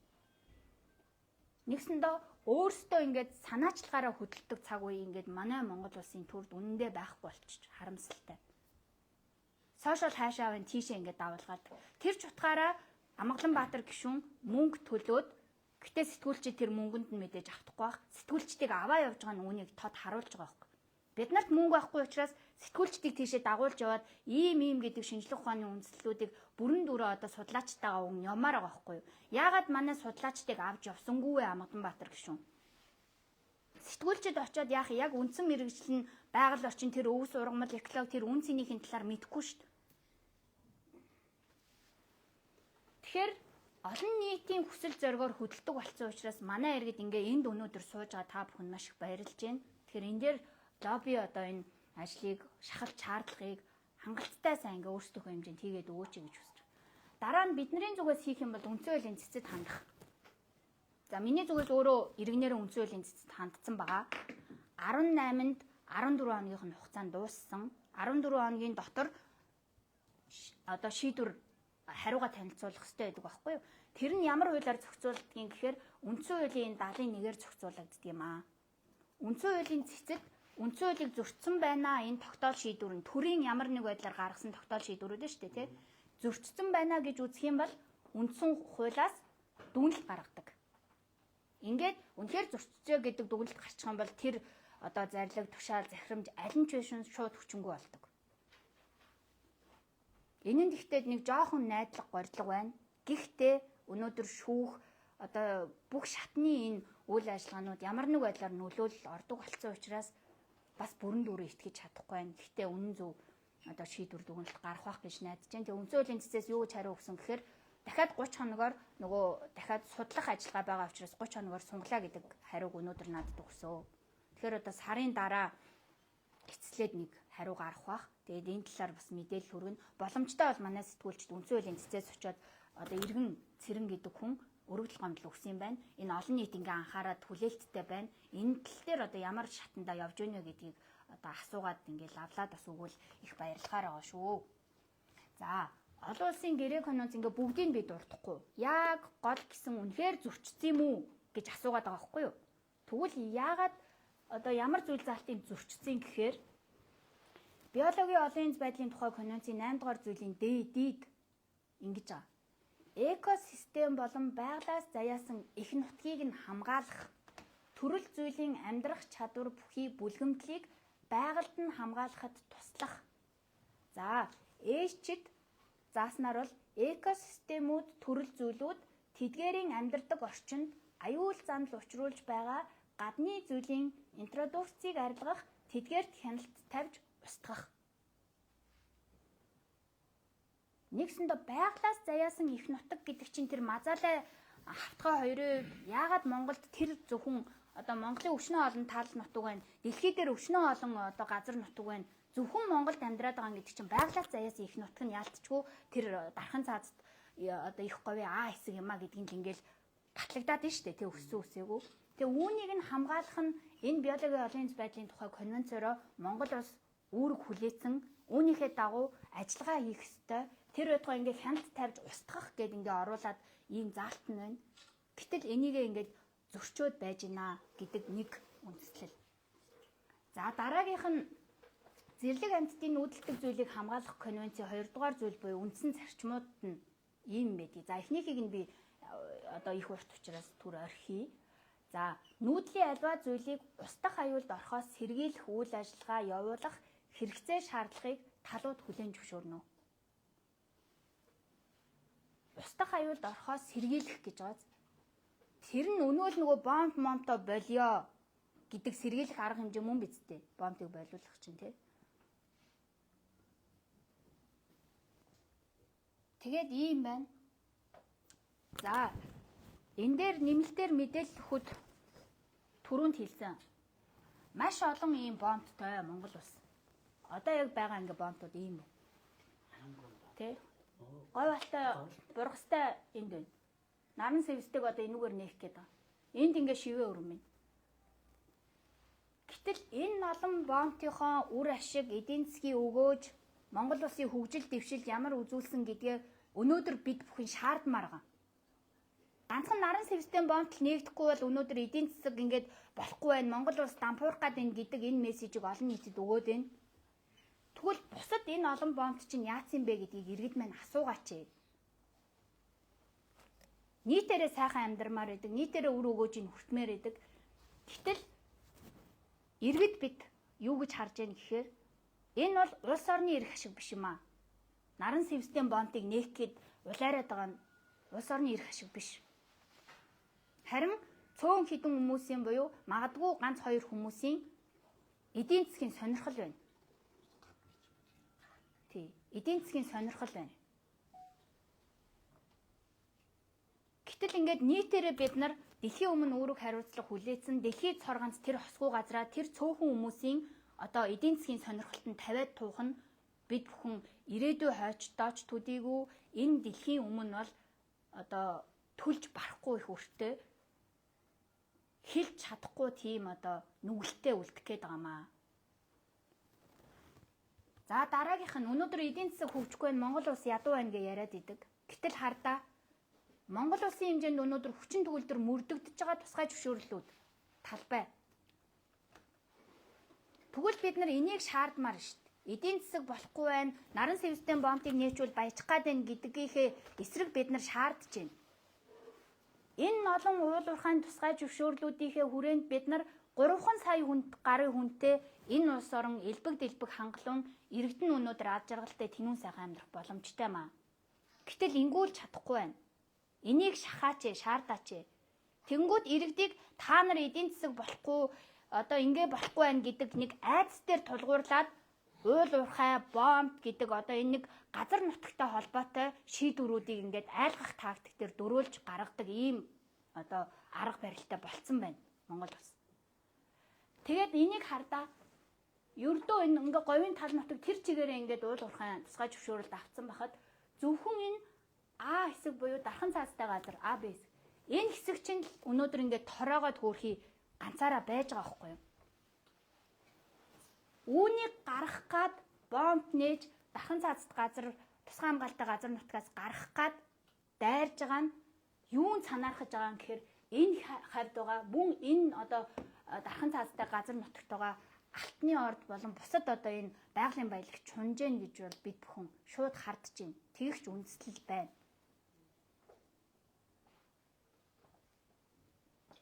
Тэгэхээр эдгээрийгээ бид бүхэн бас шаардмаар байна давхар тий. За. Дээрээс нь ингэж байгаа. Иргэд иргэний нийгэм байгууллагуудыг ингээд энэ талаар дуурахаар мөнгө авцсан, муусаа одоо хідэн шантаачингууд мэдлэггүй юмнууд гэдэг яриа эрдэмтдийн маань хүртэл доромжилсан. Тэр нь өнөөдөр улсын хурлын гишүүн Амгалан Баатар гой буюу төрийн эрх бүхий албан тушаалтан өндөр түшээ, төрийн түшээ гэж бид бүхэн хүндэлдэг. Бид нар хүндэтгээ тэр үнийг биднийг төлөөлөөч гэж ингээ гаргацсан хүн иргэдээ өнөөдөр гутаанд оромжлоод нэг муу шантаачингууд мөнгө авсан хүмүүс өөмөөсөө эрдэмтэд ингээл мөнгө аваа ингэж дуурж идэв гэдэг. Энэ бол улсын хурлын гишүүнийхээ хувьд байж боломгүй ёс зүйгүй алдаа юм аа. Бид ийм үйлдэлийг өөгшүүлж болохгүй. Өнөөдөр иргэд дээрээ дэвсэлдэг, иргэдээ гутаадаг, дээрээс нь нулимдаг ийм дүр зурагтай бид нар эвлэрч болохгүй.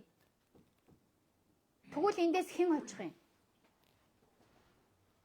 Бид нар энийг ингээ бомб нийлэхгүй яснараа бид нарт хинч мөнгө өгөхгүй байхгүй юу? Ингээ ярьж байгаа хүмүүст гэсэн үг. Цаад санаа нь мөнгөний төлөө биш бидний хувьд. Юуны төлөө юм гэхээр ирээдүйд үлдэх нутаг энэ дэлхий дээр хосгүй ганц байгаа тэр говь нутаг тэнд одоо амьдарж байгаа ургамал амьтан одоо бүгдийг түүнтэй хамт Монгол улсаа дэлхийгээ хамтд нь хайрлаж байгаа ийм л процесс явагдаж байгаа. Харин тэрийг нээсээрээ тэгвэл хэн хожих юм? Түрүүнд хэлсэнчлэн цөөхөн хүмүүс л хожино. Бусад бомбуудыг хар л да. Бомбуудаар явж үзье. Тэр хавийн хүмүүсийн жаргаж байгаа хүн ер нь цөөхөн. Орон нутг нь иргэдэн. Ялгаагүй л тийм дүр зурагтай нэг бомб нээх гэж тэнд өнөөдөр улаарж байгаа түүнээс хэн хожих юм гэдг нь бусад бомбуудын жишээн дээрээс зүгээр өлхөн харагдана. Энэ бомб нь өөрөө үр өгөөжгүй болоод байж болохгүй маа гэдгийг хуулийн багаас ч тэр, хуулийн хүмүүс ч тэр, судлаачдын зүгээс ч тэр, иргэний нийгэм байгууллагууд байгаль орчны чиглэлээр явж байгаа бүгд эсэргүүцэж байгаа. Бүгдээрээ шүү. Ганц нэг хүмүүс биш. Харин биднийг төлөөлөөд дугарж байгаа тэр хүмүүсээрээ бид бахархаж байна. Дэмцээрч байна, дэмжинэ. Тэгэхээр ингэж хэлж байгаа үүнд нь автж байгаа хүмүүс минь бас бодолтой, ухамсартай бас ингээд алсыг харсан одоо ийм оюун дүгнэлт хийн үзээ гэдэг энэ бас уриалгыг хэлмээр байна л та. Тэгээ өнөөдөр бид нар тэгвэл ер нь яагаад дуурайд байгаа? Хуульд үндэслэл дуурж байгаамаа. Амгаланбаатар гişүү хизээж тэгж хэлж болохгүй. Яагаад тэгэхээр Монгол улс арчилсан улс, хуулиар олгогдсон эрхтэй улс байхгүй. Жишээлбэл байгаль орчноо хамгаалах нь иргэн бүрийн журам дүүрэг мөн гэд хуулиндаа заагаад өгсөн. Тэрнийхээ дагуу би өнөөдөр дугарснараа доромжлуулах нь хэвээ юм уу? Дараа нь 16 дугаар зүйл эрүүл аюулгүй орчинд амьдрах, орчны бохирдол, байгалийн тэнцэл алдагдахаас хамгаалуулах эрхтэйгээд заасан. Төрөөсөө хамгаалаад өгөөч гэж бид нар гуйх нь байж болохгүй хууль зөрчсөн үйлдэл юм уу? Дараа нь Монгол улсын 6 дугаар зүйлийн 6-гийн 1-д газар түүний хэвлий ой ус амтан ургамал болон байгалийн бусад баялаг гагцхүү ард түмний мэдл төрийн хамгаалалтанд байна гэд. Иргэн нь усаа хашиж гэдэг үлээ. Тэ? Иргэн усаа. Тэ? Эзэн нь юмаа мэднэ. Монгол улсын иргэд тухайн газар нутгаа мэдж түүнд дуу хоолойгоо хүргэж хамгаалах гэж яхад хуулиар олгосон эрхийнхээ дагуу бусад хүмүүсээр одоо ямар нэг байдлаар буруу зүрүү хэлүүлээд ингээд доромжлуулах нь бол зүгээр юм уу, зөв юм уу те? Энэ хуулиудад үндэслэж бид бүхэн дуурж байгаа, та бүхэн ч гэсэн дуурж байгаа. Ер нь Монгол улсыг хинч бүгдээрээ адилхан дуурах эрхтэй маа, хамгаалах эрхтэй маа. Тэр байтугай үүрэгтэй маа. Тэгэхээр ингэж яваа хүмүүсээ одоо дэмжиж өгөөч гэдгийг бас уриалмаар байна. За. Ер нь ийм байт юм аа. Одоо ингээд та бүхний цугласанд би их баяртай байна. Ер нь одоо ингээд жирийн хөөрхий ингээд бид нар ингээд бор зүрхээрээ сэтгэлээрээ нийлээ ингээд явж байгаа хүмүүсийн хувьд яадгүй юун дээр гацдгүй гэхээр ингээд тууштай үр дүнтэй урт хугацаанд ингээд явах гэхээр адилхан ажил амьдралтай хүмүүс. Гэтэл нөгөө талд юу байдгүй гэхээр асар их мөнгө ягаад тэгэхээр хувь хүмүүсийн эдийн засгийн сонирхлыг хурдан хугацаанд олж авах арга нь түрүүний хэлсэнчлэн нөгөө тусгай зөвшөөрлүүд багхгүй юу? Тэр хүмүүс мөнгөтэй байдаг бид нарын эсрэг. Маш их мөнгө төлөөл энэ тэнд одоо ингээд мэдээлэл гаргадаг ч юм уу яадаг чи ингээд гой ингээд юмнууд ингээд гаргаад биенээ лоббид ингээд явчихд юм аа. Тэгвэл бид нар яах ёстой юм бэ гэж. Мөнгөгүй ч гэсэн ажиллаж болно. Харин та бүхэд өнөөдөр сонссон энэ зүйлээ гэртээ очиод битгий мартаарай гэж хүсгээд. Юу хийх юм бэ гэж. Эсвэл за болохгүй юм байна гэж хизээч битгий бодоорой. Бид бүхэн болгох нь чадна гэхдээ хамтдаа. Нэгэн удаагийн аргаар ингээд одоо та бүхэн магадгүй ингээд альбом бичиг шаардлага бичих бах. Нэг удаа биччихээ битгий хаяарай. Араас нь нэхээрээ шаардаарай. Дахиад бичээрэй. Мөн 11.1 төвгээд засгийн газрын тусгай дугаар байгаа. Тэр дугаар руу залгаад иргэн тэр байна. Өнөөдөр энэ наран систем бомтыг нээх нь олон улсын өмнө одоо хүлээс үүргээ зөрчиж байна. Монгол улсын үндсэн хуулиа зөрчиж байна. Эсвэл тэнд байгаа мазаалаа тах одоо бусад энэ маш үн цэнтэй ховор нандин амтад ургамлуудаа ингээд сүйтгэх гэж байна. Энийгээ болооч гэдэг шаардлагыг та бүхэн хэлээч. Энэнд цаг хугацаа орохгүй маа. Мөн сошиалыг та бүгд ашиглаач. Магадгүй өөртөө ашигладгүй маа гэхэд хүүхдүүдтэй хэлээд ойлгуулад орон нутгийнхаа одоо иргэд ах トゥ хамаатан садандаа хэлээд загтал магтал бичих, чат бичих хамаагүй ингээ би иргэн тэр байна гэд бич. Харцсан л байдаг. Пост бич би эсэргүүцэж जैन иргэн тэр гэд. Ингээ хүн нэг бүр оролцоотой байх нь энэ ажил цаашгаа ингээд үр дүнтэй явагдах боломжтой. Гэтэл яадгүй гэхээр за тэнд нэг хэдэн хүмүүс ярьж байгаа юм чи ингэж гал болчих واخ гэж хүлээдэг, хардаг. Гэтэл нөгөө нэг эрх барих төрийн дэд байгууллагууд юу гэж хардаг вэ гэхээр хэр олон хүн дэмжих нүгэ харж идэг байхгүй. Дэмжүүлэхгүй төлөө тэд нар маш олон ийм хар муухай юмнуудыг хийж явдаг. Бид нар тэрэнд нь автахгүй баймаар байна. Одоо трол хаяг гэж нөгөө өөр хаягнууд нээсэн одоо энэ бол зөв юм муусан шантаажингууд гэдэг юм ингээд зөндөө гаргацсан ч байлээ. Цаана ингээ ороод үсгэр эзэн байхгүй. Тэгэхээр ингээд нэггүй удаа биш олон ингээд үйл ажиллагаа хийгээсэй гэж бодож байгаа. Тэгээ зохион байгуулалттай одоо өнөөдөр энд ингээд цогц сумынхан байна. Цогц сумынхан тэгвэл одоо ажлын төлөвлөгөө гаргаад юу хийх юм, яах юм те албан бичиг хүчгээс гадна 11.1 төгрөг ингээд нэг бүрчлөө хизээгээр ингээ ярих юм. Тэгвэл мартын штэ мэдээж хүн лэмчин те. Тэгэхээр энэ ажлыг бас зохион байгуулад А дараагийнх нь болдог бол постууд бичээд хүүхдүүдэд уриалаад тэдэн үнийг ингээ бичүүлэх барих ч гэдэм ингээд зөндөө олон юм аргууд байгаа, ажлууд байгаа. Тэрийг та бүгдэд би дараа нь бас ингээд дахиад одоо хэлж өгөхөд бол бүрэн боломжтой байна. Тэгээ эцсийн бүлэгтээ ерөөсөө энэ бол бид бүхэн ингээд нэг цагаа барсандаа ч юм уу, аргаан барсандаа ч юм уу, эсвэл одоо нэг тийм мөнгө төгрөг авцсандаа ч юм уу энд ингээд цагаа зарцуулаад мэдээж ирээгүй. Бидний үүрэг юм аа. Монголчуудын хувьд үүрэг нь. Бид нар өмнөх үеийнхээ түүх тэр хүмүүсийн одоо хөлс хүч цусан дээр өнөөдөр энэ хүртэл ирсэн байж ээж ирээдүйн хойчдоо бид нар өртөө үлдмээргүй байгаа юм. Тэгэхээр тэр үүргээл гүйцэтгэж байгаа. Түүнийхээ төлөө одоо та бүгнийг бас ингээд нөгөө оролцоотой идэвхтэй ингээ байж байгаад маш их талархаж байна. Цаашаа ч гэсэн олон болж бас ирээрээ олуулаа олж нэгдэрээ гэдгийг бас уриалмаар байна. Тэгээд их баярлалаа.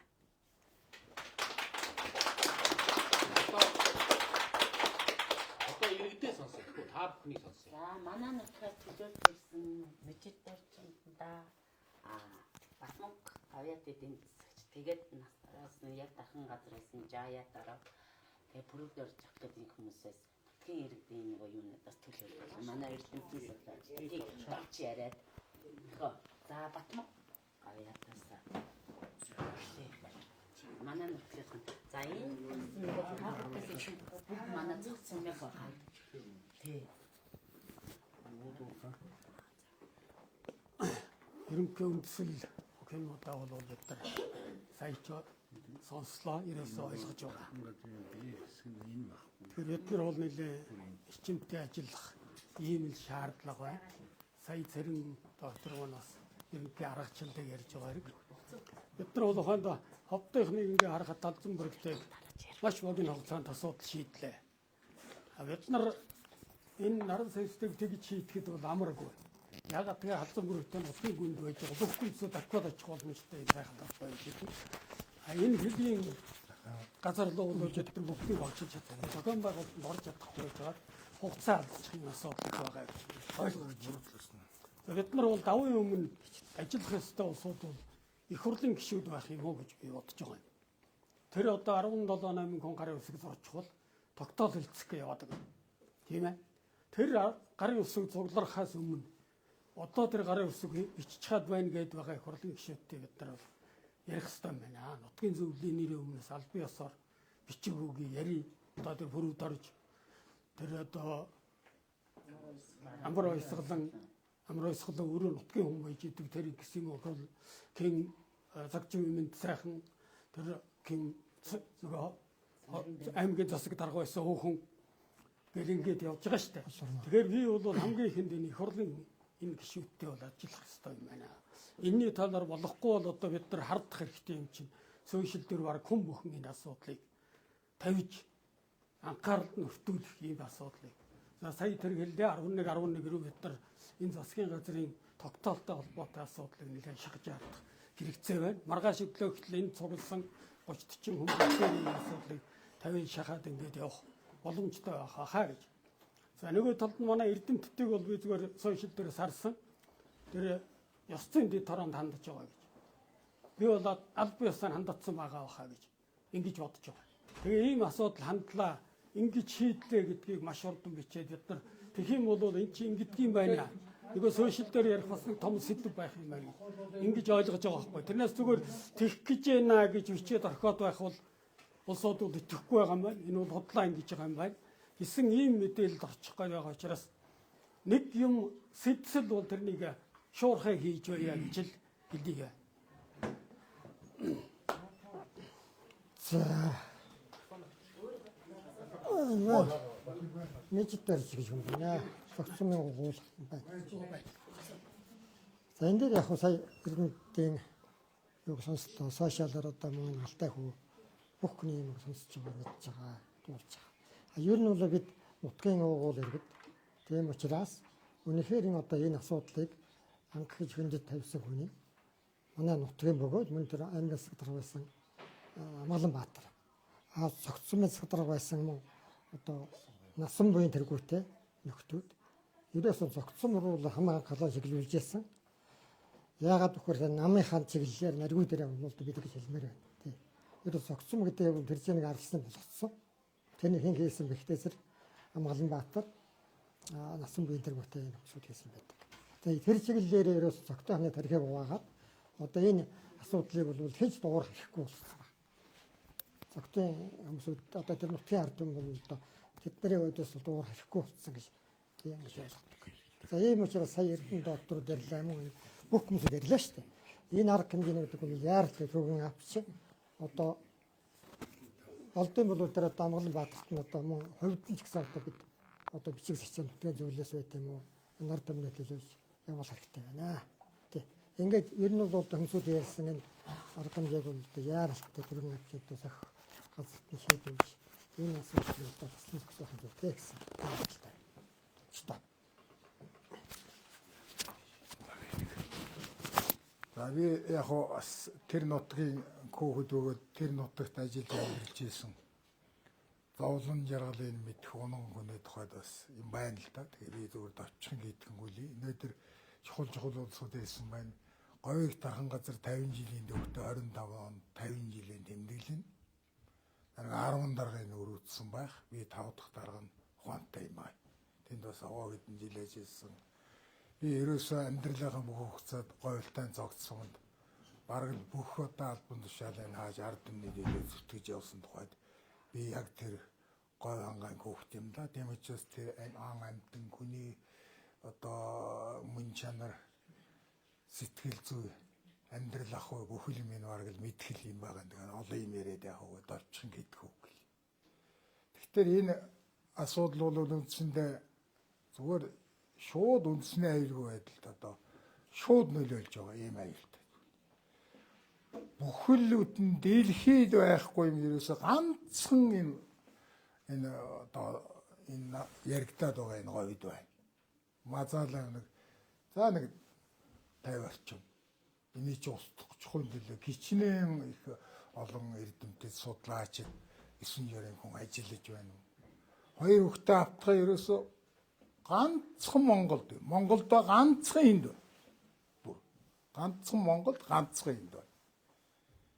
За тэгээд одоо нарийн ирүүл одоо би давхцуулж хэлээд яах. Би тэр 90 онд сая төдөв ярьж байна л. Тэр нэгдсэн тухай. Тэр ямар аимшигтай болж ийсэн гэж байна. Жолоод нар нь очих гэж суугаад бүх тэр газар шороог нийтдээд хөнхөйлээд. Тэгээ яасан гэхээр буцаа явхад баг тэр зам нь улаан нилээ байсан. Сая энэ хүү ярьж шít. Говь амьдрал шинэ амьдралтай байдаг. Яадан гэхээр одоо тэр л ингээ гэрлэгээр одоо засмалтай байхаар ялгаа байхгүй. Засмалдаар амтан гарч ирэхгүй Амгалан Баатар тэнийг ярих байх л да. Тэгдэггүй юм аа. Тэр чин говийн энэ шинэ амьдралтай юм чин тэр чигээрээ гарч ирээд асар их хэмжээний зараа, алагдаа. За одоо манай говьд байдаг дэлхийн улаан намдаас атигтайхаа гэж ярьдаг шүү дээ бид нар. Тэр амтд чи ингээ дайрагдаж алаад сүүлдээ бараг нөгөө зам нь улаан нилээ болсон байсан шүү дээ. Тэр чинь түрүүсээ шинэ гэрэл тавихаар тэрлүүл зүтгэдэг шинэ амьдралтайгээ сая доктор яриад дээ. Тийм байхгүй. Тэгээд би өөрөө нүдэрээ үзэж яаж хийсэн. Тэгээд дараа чинь тэр наносисттэйгээр яасан мөхтэй зэрэг 8 гэж бараг хийгдээгүй дээ. Би л нэг 4 дэвш гуралтай буцаж ийсэн санагчээ. Бус нь бүгд хоосон буцсан. Хоосон буцахтаа яасан хэрэгтэй вэ шүү дээ. Тэр авийн бүх цагийг тороос зачаа явсан. Зөвхөн жишээ нь тэр. Одоо завсалтай байхаар тэнийг ачихгүй гэх үү? Төлөхгүй гэх үү? За тэгээд дээрээс нь одоо тэр хитгэн тэр одоо хатгаа мазаалын чинь хитгэн зөөхөн тооны ус андарл орж амьдарч байгаа юу шүү дээ. Тэрний чинь бүгдийг хэрэглэн устгам өвөө хийн одоо тэд нар чинь баллаа шүү дээ. Баан шэн одоо юу вэ? Бүгдийг хийн. За тэгээд ийм муухай юмыг л одоо хийн гэж бодсон. Зүгээр ер нь яахан манай ардчлалын нэр байж их бохир аргаар явдаг дарга юм билээ тэр Амгалан Баатар. Араас нь манай сумын одоо насан буян гэж миний найзын хүүхэд байгаа юм. Их харамсалтай их мухай тэнд байдал тогтоож байгаа юм байна лээ. Дөрөв нь одоо бараг манай зохиолч бичсэн байсан шар сууны югаар баахан мөнгөний асуудал. Дараа нь нөгөө үлийн цагаан устгах баахан мөнгөний асуудал. Одоо зүгээр нэг цаана хий оосон мөнгө төгрөг ингэж эх орноо гэж эцэг ихээ энэ ард түмний боддог. Зүгээр нэг тийм муухай бохор аргаар мөнгө олж ивэл болдог гэж нэг ийм муухай манай энэ ардчлалын нэр байсан нэг хэдэн тийм анарх улсууд байдаг шиг. Ийм нөхдөл ийм базар болоо бийж байгаа. Тэгээ тэнд яах юм бол тэгээ яах вэ? Бид нар одоо энэ сайхан онгон дагшийн мастер тэгэл улс их орныхон үндэсний аюулгүй байдал нийлүүлээ. Тэгэл их орны энэ олон одоо хууль дүрм тэгэл энэ олон конвенцийг чинь зөрчөөл ийм л аимшигтай юм болж байгаа. Тэгэхээр одоо манайх ярьж ил байгаа юм шиг тийм. Тэгээ бид нар тэгээд сайн л нэг цоошлоор орно. Нэг 110. За яг хөө миний чадах юм бол овоо хэдэн гүндимээр оруулна, овоо хэдэн 111-ээр уцтал чадна. Намайг аваачаад дугуурлах гэсэн бол дугуурлах байгаа. Би яриул ярих юм аа. Наач оруулдаг юм. Нэг яамандаар нэг хүнтэй уулзахад бид нэрийг оруулахгүй байгаа шүү дээ. Жижүүрийн гадаа гарчиж мэрэгжилтэн хүн ирж уулзж байгаа шүү дээ. Бид нар тийм л одоо байр байдал, тийм л ардсан нийгэм нэртэй юм л амьдарч байгаа. Бид нар тэгэхээр одоо тэр янз бүрийн улсуудтай ч уулзах ямар ч их. Бид намынхаа нарийн бичгийн даргатай уулзж чадахгүй л байна шүү дээ. Тэгээд эднэрийг л одоо энэ Монгол ардын нам одоо дэмжиж харьяагаал байсан. Тэгээд ард нь ийм л аимшигтай юм хийдэг л улсууд байд юм байна. Энэ нөхдүүд дэмжих байгаа яах болоо. Энэ нөхдүүд рүү ярина уцсна. Тэгээ ер нь бол аимшигтай дөө. Тэгээ энэ бол их олон чухал улс ирсэн байш. Манай одоо энэ амьдрал энд одоо Хөдмөрийн Баатар Санжийн бүрүүдэрж гэж 84-аас 88 он хийсэн 40 хоног тэмээгээр явж ирсэн.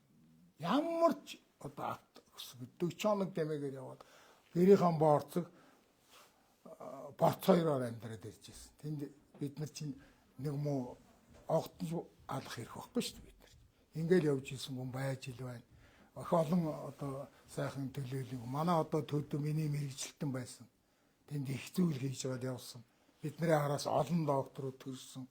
Тэгээд улсад овоо жаахан нэр хүндээ аваад энэ дархан газар гэдэг нэрийг овоо жаахан байр суурь улмаар орохоо. Одоо үндсэндээ тэр Амгаланбаатарын нэр ямар ч хэрэггүй устгах гэж нэртэйгээр нь дата цөмийн датжуулах гэж энэгээ дуусгаад тэгээд тэр хараал нэр өөрөө идэх юм байгаа. Тэрнээс эн чинь бол нэлээд Монголд биш дэлхийд овоо нэр хүндтэй болж байгаа шүү дээ дархан газар.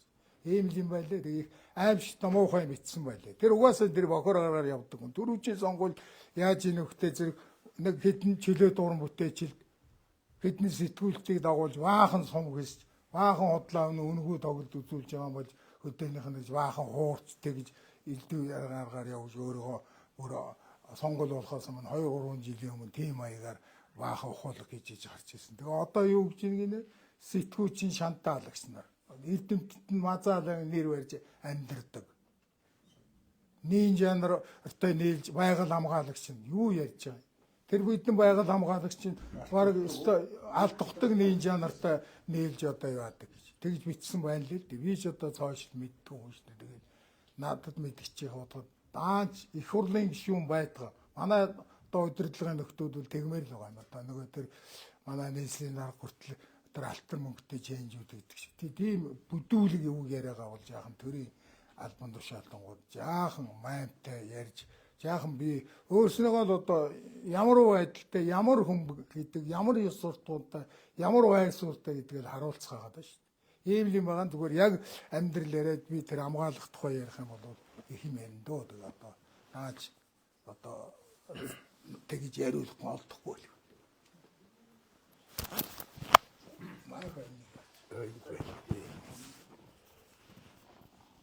За одоо тэр хавийг дархан газар ажиллаж тэнд амьдэрч энэ цогцлогын ард зэрэгтэй эдгээр залуу нас минь холбогдсон хавийг дархан газартай чин сэтгэлээсээ 4 жил илүү хавтинсэн энэ хавийг дархан газрын хамгаалалт энэ үйл ажиллагааны үр дүнд энэ ч бараг 50 жилийн хөдөлмөр болсон.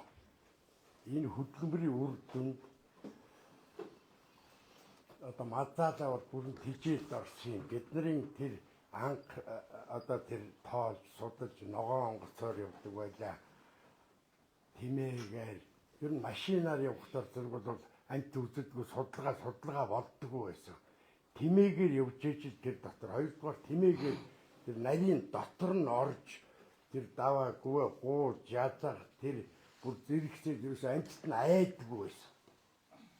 Одоо миний ерөн сэтгэл зүйн бол говийн тэр атас ингэсийн орион бодвол тэр жигт яг мэрэгжилтний судлаач энэ хүний хувьд бол ерөөсөө амьд зоо парк байхгүй юу говийн хэцүүдийн тэрнийг тэр машин тэрэгтэй явж очиж нэг дурандж ганц 2-7 хоног эднэрт бол цагцгаас нь харна уу гэсэн биш тэр нийтдэрч орох аргагүй тэр гайхамшиг тэнд оршиж байгаа юм. Тэр 50 жилийн хөдөлмөрийн дүнд мазаалаа үзэгдэхгүй анх уртнасан гоо мазаалаа зураг авахгүй маш олон жилийг аппаратаа үүсч явж хамгийн сүүлд нэг 17 секундны нэг зураг авч тэгээд тэрэндээ баярлаа зүгээр чихтэйх юм болж ирсэн юм шиг одоо тэр гавьяат тэр тийм амтныг тижээл оруулаад бий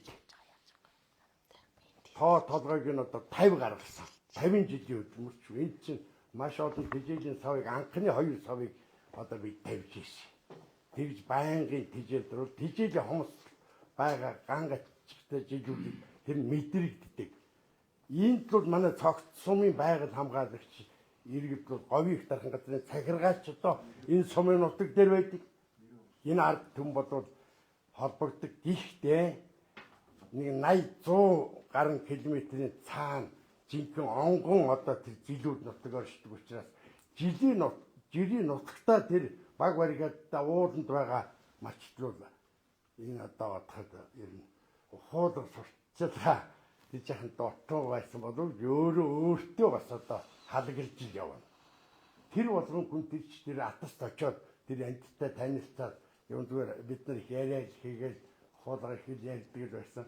Гэхдээ ажил бол маш хийгдсэн тэрэн төлөө зохицын ард түмэн бол маш их тусалж дэмжиж тэр тэжээд оруулж ирсэн. Хоёрдугаар зэрлэг тэмээ Монгол тэмээтэй нийж гинфонд алдагдах вэ гэж би одоо зөндөө тэр тэнэж тэр хөрөн зүсмэдний тэмээг бид нар зайлуулах гэж ерөөсө бүр бардаггүй очиод алдуул тэмээ чинь тэр 100-150 км газар ява холдчихдаг.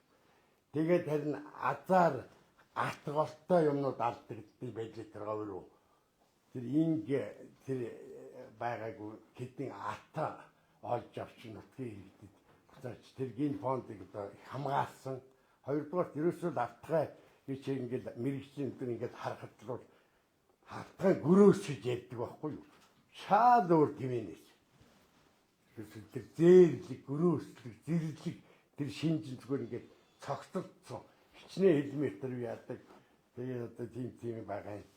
Тэгээд тэр одоо байр сууц хөрөнгөт зарж маш олон жилийн хөдөлмөр хийж одоо ингээд судалгаа хийгээд энэ баг гений нөхцөл үс хялгасаар нь тоолж тогтоогоод асар их ажил хийсэн хүмүүс одоо миний хажууд энэ доктор тэгээд одоо амгалан гэдэг тэр гадаадын хамгийн сүүлийн үеийн судалгааны техник ягаад тэрэнд нэвчсэн хүн бүхний санаанд бол энэ говийн их дархан газрыг одоо нэг худалдаа 8-ны дэлхийд алдартай Монголоос гарсан олон одоо эрдэмтэн судалгааны том байгууллагуудын хараанд орцсон тэднээс анхлал бүр Монголч хичнээн одоо нөхцөл болцоогоор хангаж 2 жилийн одоо тэр ЮНЕСКО-ийн хүрээлэн буюу орчны хөтөлбөрийн тим зардлыг нээж 2 жил гадаадын доктор Зеленский гэдэг ахлуулцаа одоо тэр Жирномо 2 жил тогтцомын төв дээр байрлаж тэндээс судалгаагаа хийж наривчилсан үнэлгээ гаргаж тэгээд дэлхийн нийтийн ийм юм одоо Монголд байна энийг хамгаалахаас болохгүй гэдэг ийм одоо том хэмжээнд хүрсэн юм өнөөдөр одоо энэ илүү оролцоод байгаа их хурлын гишүүдлүүд бас танилцаагүй болов би одоо тэднийг тэнэг гэж хэлж бас зүрхэхгүй байна. Харамсч чинь яагаад ийм юмнууд ингээд бараг далдуу зөндөө хол явцсан. Амар их энэ ч зүгээр мөнгөний 8 одоо юу гэж юм ийм байдалтай хөвчдөг байна. Ийм байдал бол одоо үнэхээр жигшиж сэтгэл багтахгүй байна. Энийг одоо ард түмэн ойлгох бах. одоо арич юу яга энэ ард түмэн босох байх, тэмцэх байх. Тийм одоо хачин жаахан одоо молгоо ийм бүдүүлэг ингэж хандж байгаа хүмүүс ойлгох байлгүй дээ. Тэд нар ч өөрсдөө сайн учир мэдэхгүйгээс л тэр их хурлмар дээр иймэрхүү яриа батлагдсан жижиг ийм ихэл тавигдсан. Энэ бүгд бол ерөөсөө байж болохгүй зүйл л гэж одоо бодогч байна. За баярлалаа. За миний хувьд бол би бас баяр тоороод өссөн онгон хүүхэд байна. Тэгээд бас биолог гэдэг энэ сэдвээр бас суралцаж 20 гаруй жил одоо Эрүүс хамгаалах сан гэдэг байгууллагад ажиллаж байна. Манай байгууллагын хувьд бол бас энэ нутгийн иргэдтэй ажиллах энэ ажлаараа бараг 20 гаруй жил ажиллаж байгаа. Энэ нийт одоо баруун аймагуудын малчтай хамтарч ажилладаг юм байгаа юм. Үүнээс гадна бас ингээд тосон бомбын байгалийн нөөц газар гэж та хэд бас мэдж байгаа бах. Тэрийг бас нутгийн иргэдийн одоо ач тусаар тийм ээ хамгаалтанд авсан байгаа. Бас л ийм адилхан л ийм асуудлууд үүсэж байсан. Маш олон лицензүүдийг одоо хүчингү болгоход нутгийн иргэд л босож эсэргүүцэж л энийг одоо ингэж зогсоосон байдаг юм байгаамаа. Тэгэхээр та бүхэн маань одоо юу хийж болох вэ? Нутгийн хүмүүс гэхээр одоо цэрэн хуульч маань бас хэлжсэн тийм ээ 11 руу бас уцтаж болно. Тэгээ бас энэ тодорхой бас утаснууд байгаа. Тэр лөө бас мессеж бичиж болох юм байгаа юм билэ. Бас захиа бичиж болно. Ерөнхийлөгчд хаяглаад одоо гартна гэд тийм ээ. Тэгээд одоо тэр маш олон захиануудад одоо дарагдахаар одоо заримдаа хүмүүс ч одоо оргийн захиагаа болооч гэлтэл нь одоо захиа занаа бичиж тэр 11 гэдэг рүү гомдол саналын төв рүү одоо байнга заалгаж ингэж одоо үзэл бодлоо илэрхийлж болох нэ. Бас тэр одоо Facebook нээлттэй болцсон байна. Тэргээр бас үзэл бодлоо чөлөөтэй илэрхийлээч. Түүнээс гадна энд бас нөгөө ингээд энийг одоо эсэргүүцчээвэл ингээд гарын үсэг зурх юм юу байгаа. Та хэд манд бас ингээд чөлөөтэй сурч болно. Тэгээд зөвхөн одоо мэдээлэл авах гэж ирсэн бол зөвхөн энэ юм дээр бас ингээд зөвхөн нэр хаягаа биччихвэл бид нар бас дараа нь бас мэдээлэл өгөх боломжтой байгаа гэж хэлэх гэсэн юм аа. Тий. За тэгээд Говьлтай аймгийн Цогцсомын Улаанбаатар хотдог нутгийн зөвлөлөд төлөөлөөд нутгийн ард иргэдэд төлөөлөөд энэ хүү наран систем бомбын асуудлаар иргэд болоод эрдэмтэн судлаач нарын үгийг сонсоод бид яах ёстой ямар зүйл юм бэ гэдэг бүх зүйлийг нь энгийн ард иргэд энэ тусгай хамгаалалттай газар ямар их цаг хугацаа зарцуулах олон хүний хүч хөдөлмөр зарсан 50 жилийн хамгаалалт дэлхийд цуудаа Монголыг таниулж байгаа энэ сайхан их дэлхийн онгон сайхан байгаль ховор амьтны төрж өссөн нутгийн үлгий бодоод цогтчууд бид нар их хувь ёроолтой хүмүүсүүд энэ их хувь ёроолоо ухаантай үг дээдсмэн өвдүүлд үлдээсэн эд иш ширхэг үнэт зүйл бүгдийг нь бид нар үр хойжтой өвдүүлэн үлдээх ёстой. Энэ бол цогтчууд ард түмний түүхийн нэгэн том сорил байж байна. Төрсөн нутаг төмөн олныгоо энэ буруу бөгөөд бурангуй энэ дарангуйсан ийм зүйлийн төлөө зөв зүйлийг урайлж ингээ төмөн олноороо ингээ нэгдхийг урайлж байна. Ингээ миний нутгийн Монгол эх орныхоо энэ сайхан ариун нандин бүхний зүйлээ өөрсдийн цаг зав сэтгэл зүрхээ зориулж байгаа энд хүрэлцэн ирсэн эрдэмтэн судлаад мэрэгжлийн чиглэлгээ бүх хүмүүс гүн их талархлыг илэрхийлье. Бидний тэгээд энэ бол ямар гаргалгаа зам байна гэдгийг бол тодорхойлсон. Дараа бид бүгдийн үр дүн чухал битгэд тууштай байх ёстой гэдэг юу хүсэж байна.